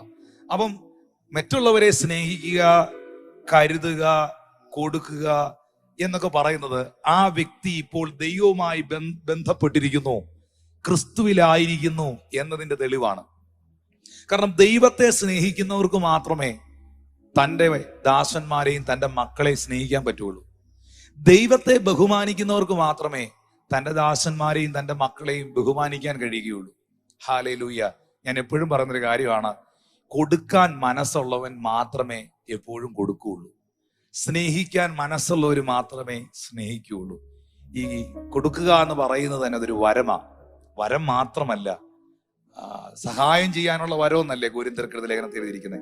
അത് വരം മാത്രമല്ല, അതൊരു ദൈവിക സ്വഭാവമാണ്. Giving is the nature of God. ദൈവം എന്ന് പറയുന്നത് ഒന്നും നമ്മളിൽ നിന്ന് മേടിക്കുന്നവനല്ല, ദൈവം എല്ലാം നമുക്ക് തരുന്നവനാ. ഹല്ലേലൂയ. കർത്താവെല്ലാം നമുക്ക് നൽകുന്നവനാ. അങ്ങനെ ഒരാളായിരുന്നു അബ്രഹാം. അബ്രഹാം അനുഗ്രഹിക്കപ്പെടുന്നതിന്റെ പെട്ടതിന്റെ റീസണും അതായിരുന്നു. ഉൽപ്പത്തി പുസ്തകം 12-ന്റെ 2-3 വാക്യങ്ങൾ. ഇനിയുള്ള ഒരു 10 മിനിറ്റ് വളരെ പ്രധാനപ്പെട്ടതാ കേട്ടോ. ഞാൻ എടുത്ത മെസ്സേജിന്റെ ഏറ്റവും പ്രധാനപ്പെട്ട ഒരു ഭാഗത്തിലേക്ക് ഞാൻ വരികയാണ്. അതിന്റെ 2-3 വാക്യത്തിൽ എഴുതിയിട്ടുണ്ട്, ഞാൻ നിന്നെ വലിയൊരു ജാതിയാക്കും, ഞാൻ നിന്നെ അനുഗ്രഹിച്ച് നിന്റെ പേർ വലുതാക്കും, നീ ഒരു അനുഗ്രഹമായിരിക്കും. ഞാൻ സത്യമായിട്ടും പറയട്ടെ, ഞാനിത് വെറുതെ വായിച്ചു വിടാൻ ഇഷ്ടപ്പെടുന്നില്ല. ഞാൻ സേവിക്കുന്നത്, ഞാൻ വിശ്വസിക്കുന്നത് ഇതേ ദൈവത്തെ തന്നെയാണ്. ഹല്ലേലൂയ. ഞാൻ അബ്രഹാമിന്റെ ദൈവത്തിൽ വിശ്വസിക്കുന്നു. ആ കർത്താവ് പറയുന്നു, ഞാൻ നിന്നെ വലിയൊരു ജാതിയാക്കും, ഞാൻ നിന്നെ അനുഗ്രഹിച്ച് നിന്റെ പേർ വലുതാക്കും, നീ ഒരു അനുഗ്രഹമായിരിക്കും. ഞാൻ നിനക്ക് കുറച്ച് ബ്ലെസ്സിങ്സ് തരുമെന്നല്ല, അനുഗ്രഹങ്ങൾ തരുമെന്നല്ല ദൈവം പറയുന്നേ, നിന്നെ തന്നെ ഒരു അനുഗ്രഹമാക്കി മാറ്റും. Praise God. നിന്നെ ഒരു ഫ്ലഗ് പോയിന്റ് ആക്കുമെന്നല്ല, ഇങ്ങനെ മൊബൈൽ ചാർജ് ചെയ്യുന്ന ഫ്ലഗ് പോയിന്റ്സ് ഇല്ലേ, ഞാൻ നിന്നെ ഒരു ഫ്ലഗ് പോയിന്റ് ആക്കുമെന്നല്ല പറഞ്ഞു, ഞാൻ നിന്നെ ശരിക്കും പറഞ്ഞാൽ ഒരു പവർ ഹൗസ് ആക്കി മാറ്റും. Hallelujah, hallelujah. നിനക്ക് ഞാൻ കുറച്ച് അനുഗ്രഹങ്ങൾ തരുമെന്നല്ല, നിന്നെ ഞാനൊരു അനുഗ്രഹമാക്കി മാറ്റും. നീ പലർക്കും ഒരു ബ്ലസ്സിങ് ആകും. ഇന്ന് ഈ മെസ്സേജ് കേൾക്കുന്നവരോട് ഞാൻ പറയട്ടെ, മറ്റുള്ളവർക്ക് നിങ്ങളൊരു വേദനയാകരുത്, മറ്റുള്ളവർക്ക് നിങ്ങളൊരു ഭാരമാകരുത്, മറ്റുള്ളവർക്ക് നിങ്ങളൊരു പ്രയാസമാകരുത്. നമ്മുടെ അസൂയ കൊണ്ടും പക കൊണ്ടും ജഡീകമായ സ്വഭാവങ്ങൾ കൊണ്ടും മറ്റുള്ളവരെ വിഷമിപ്പിക്കുന്നവരാകരുത്. നിങ്ങൾ അബ്രഹാമി സന്തതിയാണെങ്കിൽ, നിങ്ങൾ രക്ഷിക്കപ്പെട്ട വ്യക്തിയാണെങ്കിൽ, നിങ്ങൾ കർത്താവിനെ അറിഞ്ഞ വ്യക്തിയാണെങ്കിൽ, നിങ്ങൾ എല്ലാവർക്കും ഒരു അനുഗ്രഹമാകണം. സ്വന്തം കരം തലയിലോട്ട് വെച്ചേച്ച് പറഞ്ഞ് ഞാൻ എല്ലാവർക്കും ഒരു അനുഗ്രഹമാകുമെന്ന് പറഞ്ഞു. എൻ്റെ ദേശത്തിന്, എൻ്റെ കുടുംബത്തിന്, എൻ്റെ സഭയ്ക്ക്, എൻ്റെ മക്കൾക്ക്, എൻ്റെ മാതാപിതാക്കൾക്ക്, എല്ലാവർക്കും ഞാനുമായി ആരൊക്കെ കണക്ട് ചെയ്ത് ബന്ധപ്പെട്ട് നിൽക്കുന്നോ അവർക്കെല്ലാം ഞാനൊരു അനുഗ്രഹമായിരിക്കും. Praise God. അബ്രഹാമിനോട് പറയുന്നു, നിന്നെ അനുഗ്രഹിക്കുന്നവരെ ഞാൻ അനുഗ്രഹിക്കും, നിന്നെ ശപിക്കുന്നവരെ ഞാൻ ശപിക്കും, നിന്നിൽ ഭൂമിയിലുള്ള സകല ജാതികളും അനുഗ്രഹിക്കപ്പെടും. അപ്പൊ ഉൽപ്പത്തി 12 അബ്രഹാമിനെ ദൈവം ബ്ലസ് ചെയ്യുകയാണ്, അനുഗ്രഹിക്കുകയാണ്. നമുക്കറിയാം, ദൈവം അനുഗ്രഹിച്ചാൽ, ദൈവം ഒരു വചനം പറഞ്ഞാൽ, ദൈവം ഒരു വാഗ്ദത്തം തന്നാൽ, ദൈവം ഒരു പ്രവൃത്തി ചെയ്താൽ അത് ഭയങ്കരമായിട്ട് റിസൾട്ട് ഉണ്ടാക്കും, ഭയങ്കര റിസൾട്ട് ഉണ്ടാക്കും. ദൈവം നിങ്ങൾക്കൊരു വചനം തന്നെങ്കിൽ, ഇന്നും ഈ പകലിലും ഈ കേട്ടോണ്ടിരിക്കുന്ന മെസ്സേജ് വ്യക്തിപരമായിട്ട് ഏറ്റെടുക്കുന്നെങ്കിൽ എഴുതി വെച്ചോ, ഈ വചനം നിങ്ങളുടെ ജീവിതത്തിൽ, വിശ്വസിച്ചവരുടെ ജീവിതത്തിൽ വലിയ റിസൾട്ട് ഉണ്ടാക്കും. ഹല്ലേലൂയ. അതിന്റെ റിസൾട്ട് 12-ാം അധ്യായത്തിൽ ദൈവം അബ്രഹാമിനെ ബ്ലസ് ചെയ്യുന്നു. 12-ാം അധ്യായത്തിൽ അബ്രഹാമിനെ ദൈവം അനുഗ്രഹിക്കുന്നു. 13-ാം അധ്യായത്തിലേക്ക് വരുമ്പോഴാണ് അതിന്റെ റിസൾട്ട് വെളിപ്പെടുന്നത്. ഒന്ന് വായിച്ചേ 13-ാം അധ്യായത്തിന്റെ 1-2 വാക്യങ്ങൾ. ഇങ്ങനെ അബ്രഹാമും ഭാര്യയും അവനോട് നോക്കി, അവനോടുകൂടെ ലോത്തും മിസ്രൈമിൽ നിന്ന് പുറപ്പെട്ട് തെക്കേ ദേശത്ത് വന്നു. കന്നുകാലി, വെള്ളി, പൊന്ന് ഈ വകയിൽ അബ്രാം ബഹു സമ്പന്നനായിരുന്നു.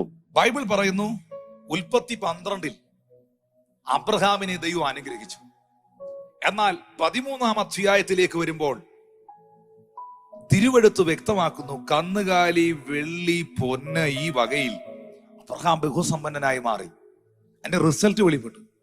ദൈവം അനുഗ്രഹിച്ചാൽ അതിന്റെ റിസൾട്ട് 10 അധ്യായം കഴിഞ്ഞല്ല, അടുത്ത അധ്യായത്തിൽ അത് കാണാം, നെക്സ്റ്റ് ചാപ്റ്ററിൽ അത് കാണാം. 12-ാം അധ്യായത്തിൽ ബ്ലസ്സിംഗ് വന്നെങ്കിൽ നെക്സ്റ്റ് ചാപ്റ്ററിൽ അതിന്റെ റിസൾട്ട് കാണാം. ഒന്നുമില്ലാത്ത മനുഷ്യനെ ദൈവം എല്ലാം ആക്കി മാറ്റി, എല്ലാവർക്കും ഒരു അനുഗ്രഹമാക്കി മാറ്റി. പക്ഷെ ഇവിടെ അബ്രഹാമിന് വെള്ളിയും കന്നുകാലിയും പൊന്നും ഒക്കെ ലഭിച്ച് ബഹുസമ്പന്നനായി എന്നതുകൊണ്ട് മാത്രം അത് മാത്രം വായിച്ച് അവസാനിപ്പിക്കരുത്. ഇനി അതിന്റെ 3-4 വാക്യം കൂടെ വായിക്കണം. ഇത്രയും വായിച്ച് നമ്മളങ്ങ് ഗ്ലോറി ഹല്ലേലൂയ പറഞ്ഞു പോകരുത്. അവൻ തന്റെ യാത്രയിൽ തെക്കു നിന്നും ബഥേൽ വരെയും ബഥേൽ നിന്ന് ഹായിക്കും മധ്യേ തനിക്ക് ആദിയിൽ കൂടാരം ഉണ്ടായിരുന്നതും താൻ ആദിയിൽ ഉണ്ടാക്കിയ യാഗപീഠം ഇരുന്നതുമായ സ്ഥലത്തു വരെയും ചെന്നു. എന്നിട്ട് എന്നാ ചെയ്തേ? അവിടെ അബ്രഹാം യഹോവയുടെ നാമത്തിൽ ആരാധിച്ചു. ഇവിടെയാണ് അബ്രഹാമിനെ ഞാൻ മാതൃകയാക്കുന്നത്. അബ്രഹാം ഭയങ്കര സമ്പന്നനായിരുന്നു, ബഹുസമ്പന്നനായിരുന്നു. പക്ഷേ ഇത്രയും പണവും സമ്പത്തും നന്മയെല്ലാം ഉണ്ടെങ്കിലും ഇതൊന്നും പുള്ളിയുടെ മനസ്സിനെയോ ഹൃദയത്തെയോ ജീവിതത്തെയോ സ്വാധീനിച്ചില്ല. ഇതെല്ലാം ഉണ്ടായിരുന്നെങ്കിലും തന്റെ ഫോക്കസ് ഈ വെള്ളിയിലോ പൊന്നിലോ കന്നുകാലികളിലോ അല്ലായിരുന്നു, ദൈവത്തിലായിരുന്നു. ഇതെല്ലാം ഉണ്ടായിരുന്നെങ്കിലും തന്റെ ഫോക്കസ്, തന്റെ ദൃഷ്ടി, തന്റെ കാഴ്ചപ്പാട് ദൈവത്തെ ആരാധിക്കുക എന്നുള്ളതിലായിരുന്നു. ഇവിടുത്തെ മാനുഷിക പ്രശ്നം, പലരുടെയും പ്രശ്നം എന്താണെന്നറിയോ? ഇച്ചിരി പൊന്നും വെള്ളി നന്മയൊക്കെ ആയി കഴിയുമ്പോൾ പിന്നെ ആരാധനയില്ല, പ്രാർത്ഥനയില്ല, ദൈവത്തോട് ബന്ധമില്ല, ഉപവാസമില്ല. സത്യല്ലേ? ഹല്ലേലൂയ. ദൈവം പലരെയും അനുഗ്രഹിച്ചു കഴിയുമ്പോൾ, പലരുടെയും ജീവിതത്തിൽ നന്മകൾ വന്നു കഴിയുമ്പോൾ, പലരുടെയും ജീവിതത്തിൽ ദൈവം ബ്ലസ്സിങ് കൊടുത്തു കഴിയുമ്പോൾ വ്യക്തിപരമായി പിന്നെ പഴയ പ്രാർത്ഥനയില്ല, പഴയ ആരാധനയില്ല.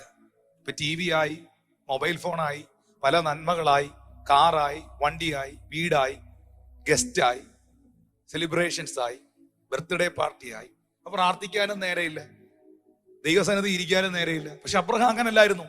ഇന്ന് ഈ മെസ്സേജ് കേൾക്കുന്ന നിങ്ങൾ എല്ലാരേക്കാളും അധികം ഒരു പട്ടണത്തിന് വഹിക്കാൻ കഴിയാതെ വണ്ണം ബഹുസമ്പന്നനായിരുന്നു അബ്രഹാം. പക്ഷെ ഇതെല്ലാം ഉണ്ടെങ്കിലും അബ്രഹാം എവിടെ താമസിച്ചാലും അബ്രഹാം ഒരു കൂടാരം അടിക്കും. ആ കൂടാരം അടിച്ചാൽ അവിടെ ഒരു യാഗപീഠം കാണും, അവിടെ ഒരു പ്രാർത്ഥനാമുറി കാണും. Praise God. അവിടെ ഇരുന്ന് ദൈവത്തെ ആരാധിക്കും. ഞാൻ പറയട്ടെ, സമ്പത്തല്ല പ്രശ്നം, മനോഭാവമാ പ്രശ്നം. എല്ലാവരും അനുഗ്രഹിക്കപ്പെടണമെന്നാ ദൈവം ആഗ്രഹിക്കുന്നത്. പക്ഷേ പലർക്കും ദൈവം നന്മകൾ കൊടുത്തു കഴിയുമ്പം, ഭൗതികമായ ബ്ലെസ്സിങ് കൊടുത്തു കഴിയുമ്പം ഒരു ദൈവത്തെ മറന്നു പോകുന്ന ഒരു സ്വഭാവമുണ്ട്. ഇന്ന് എന്നെ കേൾക്കുന്നവരോട് ഒരു പദം ഞാൻ പറയാം, ശ്രദ്ധിക്കുന്നവർക്ക് വേണ്ടി. നിങ്ങളുടെ താഴ്ചയിൽ നിങ്ങളെ ഓർത്തവനെ നിങ്ങളുടെ ഉയർച്ചയിൽ നിങ്ങൾ മറക്കരുത്. നിങ്ങളുടെ താഴ്ചയിൽ നിങ്ങളെ കരുതിയവനെ നിങ്ങളുടെ ഉയർച്ചയിൽ നിങ്ങൾ മറന്നു പോകരുത്. നിങ്ങളുടെ താഴ്ചയിൽ നിങ്ങളെ സഹായിച്ചവനെ നിങ്ങളുടെ സമൃദ്ധിയിൽ നിങ്ങൾ മറന്നു പോകരുത്. അബ്രഹാമിന്റെ ജീവിതത്തിൽ ഈ ബ്ലസ്സിങ്ങുകളെല്ലാം ദൈവം കൊടുത്തപ്പോഴും ദൈവത്തെ ആരാധിച്ച മനുഷ്യൻ, ദൈവമുഖം അന്വേഷിച്ച മനുഷ്യൻ. അപ്പോ ഉൽപ്പത്തി 12 അബ്രഹാമിനെ ദൈവം അനുഗ്രഹിക്കുന്നു. ഉൽപ്പത്തി 13 ആ അനുഗ്രഹത്തിന്റെ റിസൾട്ട് അവിടെ വെളിപ്പെടുന്നു. ഇനി അതിന്റെ 14 അധ്യായത്തിലേക്ക് വരുമ്പോഴാണ് തനിക്ക് ലഭിച്ച നന്മകളെ താൻ എങ്ങനെ നിലനിർത്തിയെന്ന് കാണുന്നത്. പലരുടെയും പ്രശ്നം, അവരെല്ലാം പ്രാപിക്കുന്നുണ്ട്, പക്ഷെ ഒന്നും കയ്യിലില്ല, ഒന്നും കൈ നിൽക്കുന്നില്ല. അവർക്ക് ഒരു പരിധി വിട്ട് മുന്നോട്ട് പോകാൻ പറ്റുന്നില്ല.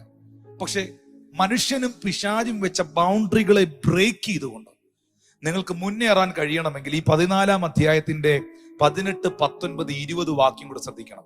ഒന്നുകൂടെ ഞാൻ പറയാം. 12 അധ്യായത്തിൽ അബ്രഹാമിനെ ദൈവം അനുഗ്രഹിക്കുന്നു. 13 അധ്യായത്തിൽ ആ അനുഗ്രഹത്തിന്റെ റിസൾട്ട് വെളിപ്പെടുന്നു. 14 അധ്യായത്തിൽ വരുമ്പോൾ അബ്രഹാം ആ ദൈവം കൊടുത്ത നന്മകളെ, അവന്റെ ജീവിതത്തിൽ ലഭിച്ച അനുഗ്രഹങ്ങളെ നിലനിർത്തേണ്ടതിന് അബ്രഹാം ചെയ്യുന്നൊരു പ്രവൃത്തിയുണ്ട് അവിടെ. ശാലേം രാജാവായ മൽക്കീസേദെക്ക് അപ്പവും മീഞ്ഞും കൊണ്ടുവന്ന് അവൻ അത്യുന്നതനായ ദൈവത്തിന്റെ പുരോഹിതനായിരുന്നു. ഞാൻ ആ ഭാഗം മൽക്കീസേദെക്ക് ആരെന്നുള്ള വിഷയം ഞാൻ ഒരു പ്രാവശ്യം എടുത്തിട്ടുണ്ട്. ഞാൻ ആ ഭാഗം തൊടുന്നില്ല. മൽക്കീസേദെക്ക് എന്ന പുരോഹിതൻ പുതിയ നിയമത്തിൽ ഭാഗത്തിലേക്ക് വരുമ്പോൾ ദൈവത്തിന് നിഴലാണ്, പിതാവായ ദൈവത്തിന് നിഴലായി നിൽക്കുന്ന വ്യക്തിത്വമാണ് ശാലേം രാജാവായ മൽക്കീസേദെക്ക് എന്ന പുരോഹിതൻ. ആ മൽക്കീസേദെക്കിന് അപ്പവും മീഞ്ഞും കൊണ്ടുവന്ന് അവൻ അത്യുന്നതനായ ദൈവത്തിന്റെ പുരോഹിതനായിരുന്നു. അവൻ എന്ന് പറഞ്ഞാൽ അബ്രഹാമിനെ അനുഗ്രഹിച്ചു. മൽക്കീസേദെക്ക് ആരെ അനുഗ്രഹിച്ചു? അബ്രഹാമിനെ അനുഗ്രഹിച്ചു. സ്വർഗത്തിനും ഭൂമിക്കും നാഥനായി അത്യുന്നതനായ ദൈവത്താൽ അബ്രഹാം അനുഗ്രഹിക്കപ്പെടുമാറാകട്ടെ. നിന്റെ ശത്രുക്കളെ നിന്റെ കയ്യിൽ ഏൽപ്പിച്ച അത്യുന്നതനായ ദൈവം സ്തുതിക്കപ്പെടുമാറാകട്ടെ എന്ന് പറഞ്ഞ് അവന് അബ്രഹാം സകലത്തിലും ദശാംശം കൊടുത്തു. അബ്രഹാമിനെ ദൈവം അനുഗ്രഹിച്ചു. ആ അനുഗ്രഹത്തിന്റെ നന്മകൾ അവൻ സ്വീകരിച്ചു. പക്ഷെ ആ അനുഗ്രഹം നിലനിർത്തേണ്ടതിന് അവൻ അങ്ങ് അഹങ്കരിച്ചു പോവല്ല. സ്തോത്രം. അവന് കിട്ടിയ സകല നന്മയിലും സകല അനുഗ്രഹത്തിലും അബ്രഹാം ദശാംശം കൊടുത്തു. ദശാംശം കൊടുത്തു. ഇത് പുതിയ നിയമത്തിലേക്ക് പൗലോസ് പകർത്തി എഴുതിയ ഒരു ഭാഗമുണ്ട്. ഭയങ്കര ആഴമായിട്ടാ പൗലോസ് അത് എഴുതിയിരിക്കുന്നത്. എബ്രായർ 7 1, 2, 3 വാക്യങ്ങൾ 10 വരെ ഉണ്ട്. പെട്ടെന്നൊന്ന് വായിച്ചു വിടാവോ? ശാലേം രാജാവും അത്യുന്നതനായ ദൈവത്തിന്റെ പുരോഹിതനുമായ ഈ മൽക്കീസേദെക്ക് രാജാക്കന്മാരെ ജയിച്ച് മടങ്ങി വരുന്ന അബ്രഹാമിനെ എതിരേറ്റ് അനുഗ്രഹിച്ചു. അബ്രഹാം അവന് സകലത്തിലും 10 കൊടുത്തു. അവന്റെ പേരിന് ആദ്യം നീതിയുടെ രാജാവെന്നും പിന്നെ ശാലേം രാജാവ് എന്ന് വെച്ചാൽ സമാധാനത്തിന്റെ രാജാവെന്നും അർത്ഥം. അവന് പിതാവില്ല, മാതാവില്ല, വംശാവലിയില്ല, ജീവാരംഭവും ജീവ അവസാനവുമില്ല. അവൻ ദൈവപുത്രന് തുല്യനായി എന്നേക്കും പുരോഹിതനായിരിക്കുന്നു. ഇവൻ എത്ര മഹാൻ എന്ന് നോക്കുവീൻ. ഗോത്രപിതാവായ അബ്രഹാം കൂടെ അവന് കൊള്ളയുടെ വിശേഷ സാധനങ്ങൾ 10 കൊടുത്തല്ലോ. ഇവൻ എത്ര മഹാൻ എന്ന് നോക്കുവീൻ.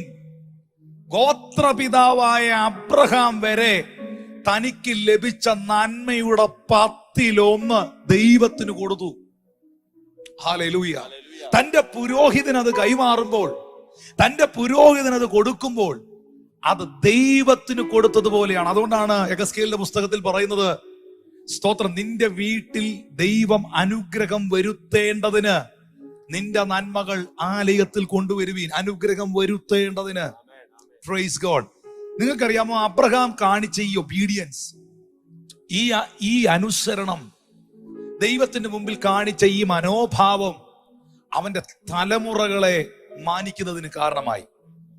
സന്തതികളിലേക്ക് ഈ അനുഗ്രഹത്തിന്റെ കൈമാറ്റം നടന്നു. ഇന്ന് ഈ മെസ്സേജ് കേൾക്കുന്ന എത്ര പേര് ആഗ്രഹിക്കുന്നു നിങ്ങളുടെ തലമുറകൾ അനുഗ്രഹിക്കപ്പെടുവാൻ? ഹല്ലേലൂയ. അബ്രഹാം കേട്ട വാഗ്ദത്തം അത് തന്നെയല്ലേ? ഞാൻ നിന്നെ ഐശ്വര്യമായി അനുഗ്രഹിക്കും, നിന്റെ സന്തതി ആകാശത്തിലെ നക്ഷത്രങ്ങളെ പോലെയും കടൽക്കരയിലെ മണൽ തരി പോലെയും വർദ്ധിക്കും. അപ്പോ ഒരു മനുഷ്യന്റെ അനുസരണം, പ്രാർത്ഥന, വിധേയത്വം, ഒബീഡിയൻസ്, ദൈവത്തിന് കൊടുക്കുന്ന സ്വഭാവമൊക്കെ അവന്റെ തലമുറകളിലേക്ക് ആ അനുഗ്രഹത്തെ ദൈവം കൈമാറുക. ഇസഹാക്ക്, അബ്രഹാമിന്റെ പുത്രനായ ഇസഹാക്ക് അനുഗ്രഹിക്കപ്പെട്ടു. ഉൽപ്പത്തി 26:12-13 ഇസഹാക്ക് ആ ദേശത്ത് വിതച്ചു. ആ ആണ്ടിൽ 100 മേനി വിളവ് കെട്ടി. യഹോവ അവനെ അനുഗ്രഹിച്ചു. അവൻ വർദ്ധിച്ച് വർദ്ധിച്ച് മഹാധനവാനായി തീർന്നു. നോർത്തു നോക്കി, അബ്രഹാമിന്റെ മകനായ ഇസഹാക്ക് വിതച്ചു, 100 മേനി വിളവ് കെട്ടി. ദൈവം അവനെ വർദ്ധിപ്പിച്ച് വർദ്ധിപ്പിച്ച് മഹാധനവാനാക്കി തീർത്തു. അവിടെ ഒരു പദം കിടപ്പുണ്ട്, അത് വേണമെങ്കിൽ ഈ ആവശ്യമില്ലാത്തതൊക്കെ ചിന്തിക്കുന്നവർക്കൊന്ന് വരച്ചിടാം. ഈ യഹോവ അവനെ അനുഗ്രഹിച്ചു. പിശാച് അനുഗ്രഹിച്ചിട്ടല്ല, യഹോവ അവനെ അനുഗ്രഹിച്ചതിനാൽ അവൻ വർദ്ധിച്ച് വർദ്ധിച്ച് മഹാസമ്പന്നനായി അനുഗ്രഹിക്കപ്പെട്ടവനായി മാറി. പക്ഷെ എനിക്ക് അവിടെ എടുത്തു പറയാനുള്ളത്, അബ്രഹാമിയ സന്തതിയായ ഇസഹാക്ക് അനുഗ്രഹിക്കപ്പെടാനുള്ളതിന്റെ ഒരു റീസൺ ഞാൻ പറഞ്ഞില്ല. അബ്രഹാം ആണെങ്കിലും അവൻ വിതച്ചു. എല്ലാരും പറഞ്ഞു വിതച്ചു. ഈ വിതയ്ക്കാതെ കൊയ്യാൻ നടക്കുന്ന ഒത്തിരി ആൾക്കാരുണ്ട്. ഒരിക്കലും നടക്കുകയില്ല. വിതച്ചെങ്കിൽ മാത്രമേ കൊയ്യാൻ പറ്റുകയുള്ളൂ, വിതച്ചാൽ മാത്രമേ കൊയ്യുള്ളൂ. യേശു ഒരു ഉദാഹരണം പറഞ്ഞല്ലോ, മത്തായി സുവിശേഷം 6:26. മത്തായി 6:26 ആകാശത്തിലെ പറവകളെ നോക്കുവീൻ, അവ വിതയ്ക്കുന്നില്ല, കൊയ്യുന്നില്ല, കളപ്പുരയിൽ കൂട്ടിവെക്കുന്നില്ല, എങ്കിലും സ്വർഗ്ഗസ്ഥനായ പിതാവ് അവരെ പുലർത്തുന്നു. ദൈവം അവരെ പുലർത്തുന്നു, അതാണ് അതിന്റെ പ്രധാന ഭാഗം. പക്ഷേ യേശു പറഞ്ഞത് ഭയങ്കര ശ്രദ്ധേയമായ കാര്യമാണ്. വിതയ്ക്കുന്നില്ല, കൊയ്യുന്നില്ല. അപ്പൊ അതിന്റെ അർത്ഥം എന്നാ? വിതച്ചാലേ കൊയ്യൂ. അങ്ങനെ കൊയ്താൽ മാത്രമേ അവന് കളപ്പുര ഉണ്ടാകൂ. കളപ്പുര എന്ന് പറഞ്ഞ എന്നാ? കൂട്ടിവെക്കാൻ, മാറ്റിവെക്കാൻ, ക്ഷാമകാലത്തെടുത്ത് ഉപയോഗിക്കാനുള്ള മുറി. സ്തോത്രം. അപ്പോ ജീവിതത്തിൽ എന്തെങ്കിലും കൊയ്യാൻ ആഗ്രഹിക്കുന്നെങ്കിൽ വിതച്ചേ പറ്റുള്ളൂ. പാസ്റ്ററെ വിളിച്ച് പ്രാർത്ഥിച്ച് തലയ്ക്ക് പിടിച്ച് കറക്കിയിട്ടൊന്നും ഒരു കഥയില്ലെന്നുള്ളതാണ് അതിന്റെ അർത്ഥം. Praise God. വിട്ടുപോ വിശാചെന്നൊന്നും പറഞ്ഞിട്ട് ഒരു കാര്യമില്ല. അതൊന്നും അല്ല സംഭവം. പയറിന്റെ വിത്തിട്ടാലേ പയറുണ്ടാവുള്ളൂ. പാവലിന്റെ വിത്ത് നട്ടാലേ പാവയ്ക്ക കിട്ടുള്ളൂ. സ്തോത്രം, സ്തോത്രം, സ്തോത്രം, സ്തോത്രം. വിതച്ചാലേ കൊയ്യാൻ പറ്റുള്ളൂ. അത് എന്ത് തന്നെയാണെങ്കിലും. ജഡത്തിൽ വിതച്ചാൽ നാശം കൊയ്യും, ആത്മാവിൽ വിതച്ചാൽ നിത്യജീവൻ കൊയ്യും. എന്ത് അങ്ങോട്ട് കൊടുക്കുന്നോ അതിങ്ങോട്ട് തിരിച്ചു വരും. അതുകൊണ്ടാണ് ഉൽപ്പത്തി പുസ്തകത്തിന്റെ പ്രാരംഭത്തിൽ തന്നെ എഴുതിയിരിക്കുന്നത്, ഭൂമിയുള്ള കാലത്തോളം വിതയും കൊയ്ത്തുമുണ്ട്, വിതച്ചാലേ കൊയ്യൂ. അപ്പോ ദൈവത്തിന് വേണ്ടി, തന്റെ രാജ്യത്തിന് വേണ്ടി, തന്റെ നാമത്തിന് വേണ്ടി വിതച്ച ഇസഹാക്കെ നീ കൊയ്യും.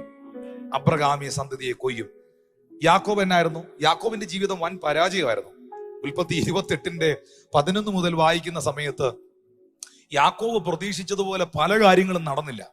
എന്നാൽ ആ സമയത്ത് യാക്കോബ് ഇങ്ങനെ നടന്നു വരുമ്പോൾ, വാക്യം അതിന്റെ 11-12 വേഗം വായിച്ചേ. അവനൊരു സ്ഥലത്തെത്തിയപ്പോൾ സൂര്യൻ അസ്തമിക്കൊണ്ട് അവിടെ രാപ്പാർത്തു. അവൻ ആ സ്ഥലത്തെ കല്ലുകൾ ഒന്നെടുത്ത് തലേണയായി വെച്ച് അവിടെ കിടന്നുറങ്ങി. അവനൊരു സ്വപ്നം കണ്ടു. ഇതാ ഭൂമിയിൽ വെച്ചിരിക്കുന്ന ഒരു കോവേണി, അതിന്റെ തല സ്വർഗത്തോളം എത്തിയിരുന്നു. ദൈവത്തിന്റെ ദൂതന്മാർ അതിന്മേൽ കൂടി കയറുകയും ഇറങ്ങുകയുമായിരുന്നു. അതിന്റെ മീതെ യഹോവ നിന്ന് അരുളി ചെയ്തത്, ഞാൻ നിന്റെ പിതാവായ അബ്രഹാമിന്റെ ദൈവവും ഇസഹാക്കിന്റെ ദൈവവുമായ യഹോവയാകുന്നു. അതിന്റെ 21-22 വായിക്കാം. എന്നെ എന്റെ അപ്പന്റെ വീട്ടിലേക്ക് സൗഖ്യത്തോടെ മടക്കി വരുത്തുകയും ചെയ്യുമെങ്കിൽ യഹോവ എനിക്ക് ദൈവമായിരിക്കും. ഞാൻ തൂണായി നിർത്തിയ ഈ കല്ല് ദൈവത്തിന്റെ ആലയമാകും. നീ എനിക്ക് തരുന്ന സകലത്തിലും ഞാൻ നിനക്ക് ദശാംശം തരും. ഇത് ആരെടുത്ത തീരുമാനം? യാക്കോബ് എടുത്ത തീരുമാനം. കാരണം തന്റെ ജീവിതത്തിൽ മുഴുവൻ പ്രതിസന്ധികൾ നിൽക്കുമ്പോൾ, ലൂസ് എന്ന് പറയുന്ന സ്ഥലത്ത് ഒരു കല്ല് തലയണയെ വെച്ച് കിടന്നുറങ്ങുമ്പോൾ ദൈവികമായ സന്ദർശനം തനിക്കുണ്ടായി. ആ ദൈവികമായ സന്ദർശനത്തിന് മുമ്പിൽ ശരിക്കും പറഞ്ഞാൽ യാക്കോബ് ഞെട്ടിപ്പോയി. എന്നിട്ട് അവിടെ എഴുന്നേറ്റ് ഒരു കല്ല് നാട്ടി ദൈവത്തിന് ആരാധന കഴിച്ചു, എണ്ണയൊഴിച്ചു, പ്രാർത്ഥിക്കാൻ തുടങ്ങി. എന്നിട്ടൊരു തീരുമാനമെടുത്തു, കർത്താവേ, നീ എനിക്ക് എന്ത് തന്നാലും ഇനി മുതൽ നീ എനിക്ക് തരുന്ന എല്ലാത്തിലും ഞാൻ നിനക്ക് ദശാംശം തരും. അബ്രഹാം അത് ചെയ്തു, ഇസഹാക്ക് അത് ചെയ്തു. യാക്കോബ് ആ തീരുമാനം എടുത്തു. ആ തീരുമാനത്തിന് എന്തെങ്കിലും പ്രയോജനം ഉണ്ടായോ? അങ്ങനെ ഒരു തീരുമാനം യാക്കോബ് എടുത്തത് കൊണ്ട് ഉൽപ്പത്തി 28:22 വാക്യത്തിൽ അങ്ങനെ ഒരു തീരുമാനം യാക്കോബ് എടുത്തത് കൊണ്ട് റിസൾട്ട് ഉണ്ടായോ? വായിച്ചോ, ഉൽപ്പത്തി 30:41, 42, 43 വാക്യം.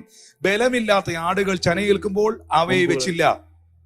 അങ്ങനെ ബലമില്ലാത്തത് ലാബാനും ബലമുള്ളവ യാക്കോബിനുമായി തീർന്നു. 43 വാക്യം. അവൻ മഹാസമ്പന്നനായി, അവന് വളരെ ആടുമാടുകളും ദാസിദാസന്മാരും ഒട്ടകങ്ങളും കഴുതകളും ഒക്കെ ഉണ്ടായി. ഈ യാക്കോബ് എടുത്ത തീരുമാനം അവൻ പ്രായോഗികമാക്കിയപ്പോൾ അടുത്ത അധ്യായങ്ങളിൽ ഞാൻ കാണുന്നത് യാക്കോബിനെ അനുഗ്രഹിച്ചു മാനിച്ച ദൈവത്തെയാണ്. ഞാൻ നിങ്ങളോട് ഇന്ന് സത്യമായിട്ടും പറയട്ടെ, അബ്രഹാമിയ സന്തതിയെ നിങ്ങൾ ദൈവവചനം അനുസരിക്കണം, ദൈവവചനം അനുസരിക്കണം.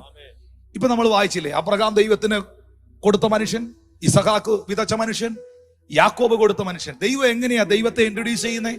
ഞാൻ അബ്രഹാമിന്റെയും ഇസഹാക്കിന്റെയും യാക്കോവിന്റെയും ദൈവം. ചിലർ പറയുന്നു അവർ സ്വർഗത്തിൽ പോകുകയെന്ന്. വേദപുസ്തകത്തിൽ മത്തായി സുവിശേഷം 8:11 പറയുന്നു, കിഴക്ക് നിന്നും പടിഞ്ഞാറ് നിന്നും അനേകർ വന്ന് അബ്രഹാമിനോടും ഇസഹാക്കിനോടും യാക്കോബിനോടും കൂടെ സ്വർഗരാജ്യത്തിൽ പന്തിയിലിരിക്കുന്ന. സ്വർഗത്തിലുണ്ടെന്ന് കൺഫേം ആയത് ഈ 3 പേരാ.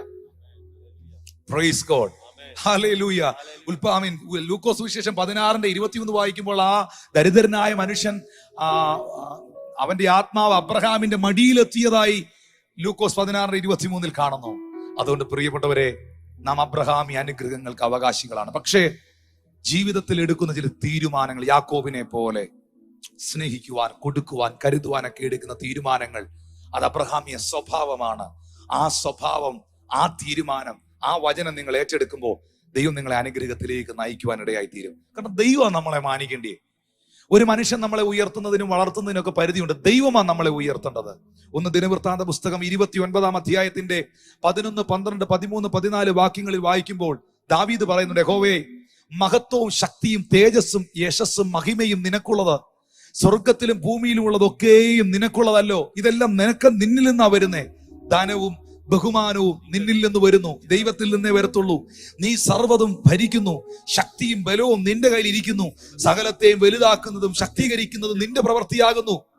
ഇത് ദാവീദിന് അനുഭവസാക്ഷിയാ കേട്ടോ. സകലത്തെയും വലുതാക്കുന്നതും ശക്തീകരിക്കുന്നതും ധനവും ബഹുമാനവും മാനവും നിന്നിൽ നിന്നാ വരുന്നതെന്ന് ഇത് ദാവീദിന്റെ അനുഭവസാക്ഷിയാ. കാരണം ആട്ടിടയനായിരുന്ന, എല്ലാവരാലും ഉപേക്ഷിക്കപ്പെട്ട, എല്ലാവരാലും തള്ളപ്പെട്ട ഈ ചെറുപ്പക്കാരനെ മാനിച്ചത്, ഉയർത്തിയത് സ്വർഗത്തിലെ ദൈവമാണ്. എന്നാല് അങ്ങയുടെ മഹത്വമുള്ള നാമത്തെ സ്തുതിക്കുന്നു എന്ന് പറഞ്ഞിട്ട് അതിന്റെ 14-ാമത്തെ വാക്യം വളരെ ഇമ്പോർട്ടന്റ് ആണ്.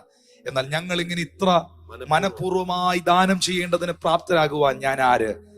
എന്റെ ജനം എന്തുള്ളൂ? സകലത് നിന്നിൽ നല്ലോ വരുന്നത് നിന്റെ കയ്യിൽ നിന്ന് വാങ്ങി ഞങ്ങൾ നിനക്ക് തന്നേ ഉള്ളൂ. എത്ര പേർക്ക് ഈ വെളിപ്പാടുണ്ട്? ചിലർക്ക് എന്തെങ്കിലുമൊക്കെ ചെയ്യുമ്പോൾ അവര് ചെയ്യുന്ന പോലെ അല്ല, ഞങ്ങൾ നിന്നിൽ നിന്ന് വാങ്ങി. അങ്ങനെ വേണം കർത്താവിന്റെ ദാസനെ. ഹല്ലേലൂയ. നമ്മൾ ഒരാളെ സഹായിച്ചെങ്കിൽ, നമ്മൾ ഒരാൾക്ക് കൊടുത്തെങ്കിൽ, നമ്മൾ ദശാംശം കൊടുത്തെങ്കിൽ, നമ്മൾ ഓഫറിങ് കൊടുത്തെങ്കിൽ, നമ്മൾ ഹെൽപ്പ് ചെയ്തെങ്കിൽ, നമ്മൾ ഏതാണ്ട് എടുത്ത് കൊടുത്തെന്നല്ല. കർത്താവെ, നീ എനിക്ക് തന്നതിന്റെ ഒരു ഭാഗം അവനോട് അവകാശപ്പെട്ടത്, സഭയ്ക്ക് അവകാശപ്പെട്ടത്, നിന്റെ നാമത്തിന് അവകാശപ്പെട്ടത് ഞാൻ കൊടുത്തന്നേ ഉള്ളൂ. കാരണം ആവർത്തന പുസ്തകത്തിൽ പറയുന്നുണ്ട്, നിനക്ക് സമ്പത്തുണ്ടാക്കുവാൻ ശക്തി തരുന്നത് നിന്റെ ദൈവമായ യഹോവയല്ലയോ എന്ന്. ഹല്ലേലൂയ. ഇത് കഴിവല്ല, ദൈവത്തിന്റെ കൃപയാണ്. എന്റെ ദൈവം എന്നെ നിർത്തിയതാണ്. എന്നെ കേൾക്കുന്നവരെ, ഇന്നത്തെ ഈ മെസ്സേജ് ഞാൻ പ്രാർത്ഥിച്ച് അവസാനിപ്പിക്കാൻ പോകുന്നതിന് മുമ്പ് നിങ്ങളുടെ അകത്ത് ബുദ്ധിഹീനരാകാതെ കർത്താവിന്റെ ഇഷ്ടം എന്നതെന്ന് ഗ്രഹിപ്പാൻ ഒരു വെളിപ്പാടുണ്ടാകട്ടെ. അബ്രഹാമി അനുഗ്രഹങ്ങൾക്ക് നിങ്ങൾ അവകാശികളാ. നിങ്ങൾ അനുഗ്രഹം അനുഭവിക്കേണ്ടവരാകയാൽ അനുഗ്രഹിക്കുന്നവരായിരിക്കും എഴുതിയിരിക്കുന്നേ. നിങ്ങൾ ആ അനുഗ്രഹം അനുഭവിക്കേണ്ടവരാ. അത് അനുഭവിക്കുവാൻ ആഗ്രഹിക്കുന്നവര്, മാനിക്കപ്പെടുവാൻ ആഗ്രഹിക്കുന്നവര്. I am the seed of Abraham. Hallelujah. ഞാൻ അബ്രഹാമിയ സന്തതിയാ. യേശു ക്രിസ്തുവിലുള്ള വിശ്വാസത്താൽ എല്ലാ വാഗ്ദത്തങ്ങൾക്കും ഞാൻ അവകാശിയാ. ഞാൻ ദൈവത്തിന്റെ മകനാ, ദൈവത്തിന്റെ മകളാ. മക്കളെങ്കിൽ അവകാശിയാ. അബ്ബാ, പിതാവേ എന്ന് വിളിക്കുന്ന സുപുത്രന്റെ ആത്മാവിനെ അവൻ എന്നിൽ പകർന്നിരിക്കുന്നു. ഞാൻ ദാസനല്ല, അടിമയല്ല, അവകാശിയാ. ആ കൈകളെ ഒന്ന് ഉയർത്തിപ്പിടിച്ചേ, കരങ്ങളെ ഒന്ന് ഉയർത്തിപ്പിടിച്ചേ. നമ്മൾ പാടാറുണ്ട്, അബ്രഹാമിൻ ദൈവം, ഇസഹാക്കിൻ ദൈവം, യാക്കോബിൻ ദൈവം എന്നും കൂടെ ഉള്ളതാൽ എന്നൊക്കെ നമ്മൾ പാടാറുണ്ട്. അത് പാടിയാൽ മാത്രം പോരാ.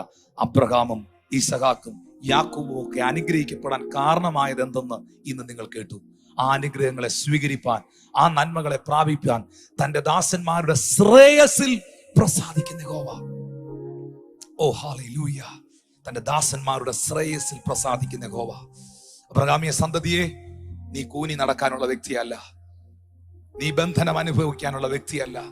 ചിന്താഗതികൾക്ക് വ്യത്യാസം വരണം. ഹല്ലേലൂയ. ദാസൻ ഒരിക്കലും വീട്ടിൽ വസിക്കുന്നില്ല, പക്ഷെ യേശു പറയുന്നു, പുത്രനോ വീട്ടിൽ വസിക്കുന്നു. ഞാൻ കർത്താവിന്റെ മകനാ, ഞാൻ കർത്താവിന്റെ മകളാ. സൃഷ്ടി ദൈവപുത്രന്മാരുടെ വെളിപ്പാടിനെ ആകാംക്ഷയോടെ കാത്തിരിക്കുന്നു. ആ കൈകളെ ഒന്ന് ഉയർത്തിപ്പിടിച്ചേ, കണ്ണുകളടച്ചേ, പ്രാർത്ഥിക്കാൻ തുടങ്ങി. ഞാൻ ഇന്ന് പ്രാർത്ഥിക്കുന്ന സമയത്ത് വർഷങ്ങളായി ചില കുടുംബങ്ങളിൽ നിൽക്കുന്ന വ്യക്തികളിൽ നിൽക്കുന്ന എല്ലാ ആ ദാരിദ്ര്യങ്ങളും തകർച്ചകളും ശൂന്യതകളും കർത്താവ് എടുത്തു മാറ്റട്ടെ. കാഴ്ചപ്പാടുകളിൽ, ചിന്താഗതികളിൽ വ്യത്യാസങ്ങൾ ഉണ്ടാകട്ടെ. യേശു ക്രിസ്തുവിന്റെ നാമത്തിൽ വ്യത്യാസങ്ങൾ ഉണ്ടാകട്ടെ. Thank you Holy Ghost, thank you Holy Ghost. എന്റെ ആലയത്തിൽ ആഹാരം ഉണ്ടാകേണ്ടതിന് നിങ്ങളുടെ ദശാംശം എന്റെ ആലയത്തിൽ കൊണ്ടുവരിക. ഞാൻ സ്ഥലം പോരാതെ വരുവോളം ആകാശത്തിന്റെ കിളിവാതിൽ തുറന്ന് നിന്നെ അനുഗ്രഹിക്കുമെന്ന് പറഞ്ഞ ദൈവം ഭോഷ്ക് പറയാൻ മനുഷ്യനല്ല. Oh hallelujah, glory to God Jesus. ആ കരങ്ങളെ ഉയർത്തി വ്യവസ്ഥയിലേക്കൊന്ന് വന്നേ, വചനത്തിലേക്കൊന്ന് വന്നേ, ജീവിതത്തെ ഒന്ന് ഏൽപ്പിച്ചേ. Thank you Lord. അബ്രഹാമിൻ ദൈവം, ഇസഹാക്കിൻ ദൈവം, യാക്കോബിൻ ദൈവമെന്നും കൂടെയുള്ളതാ.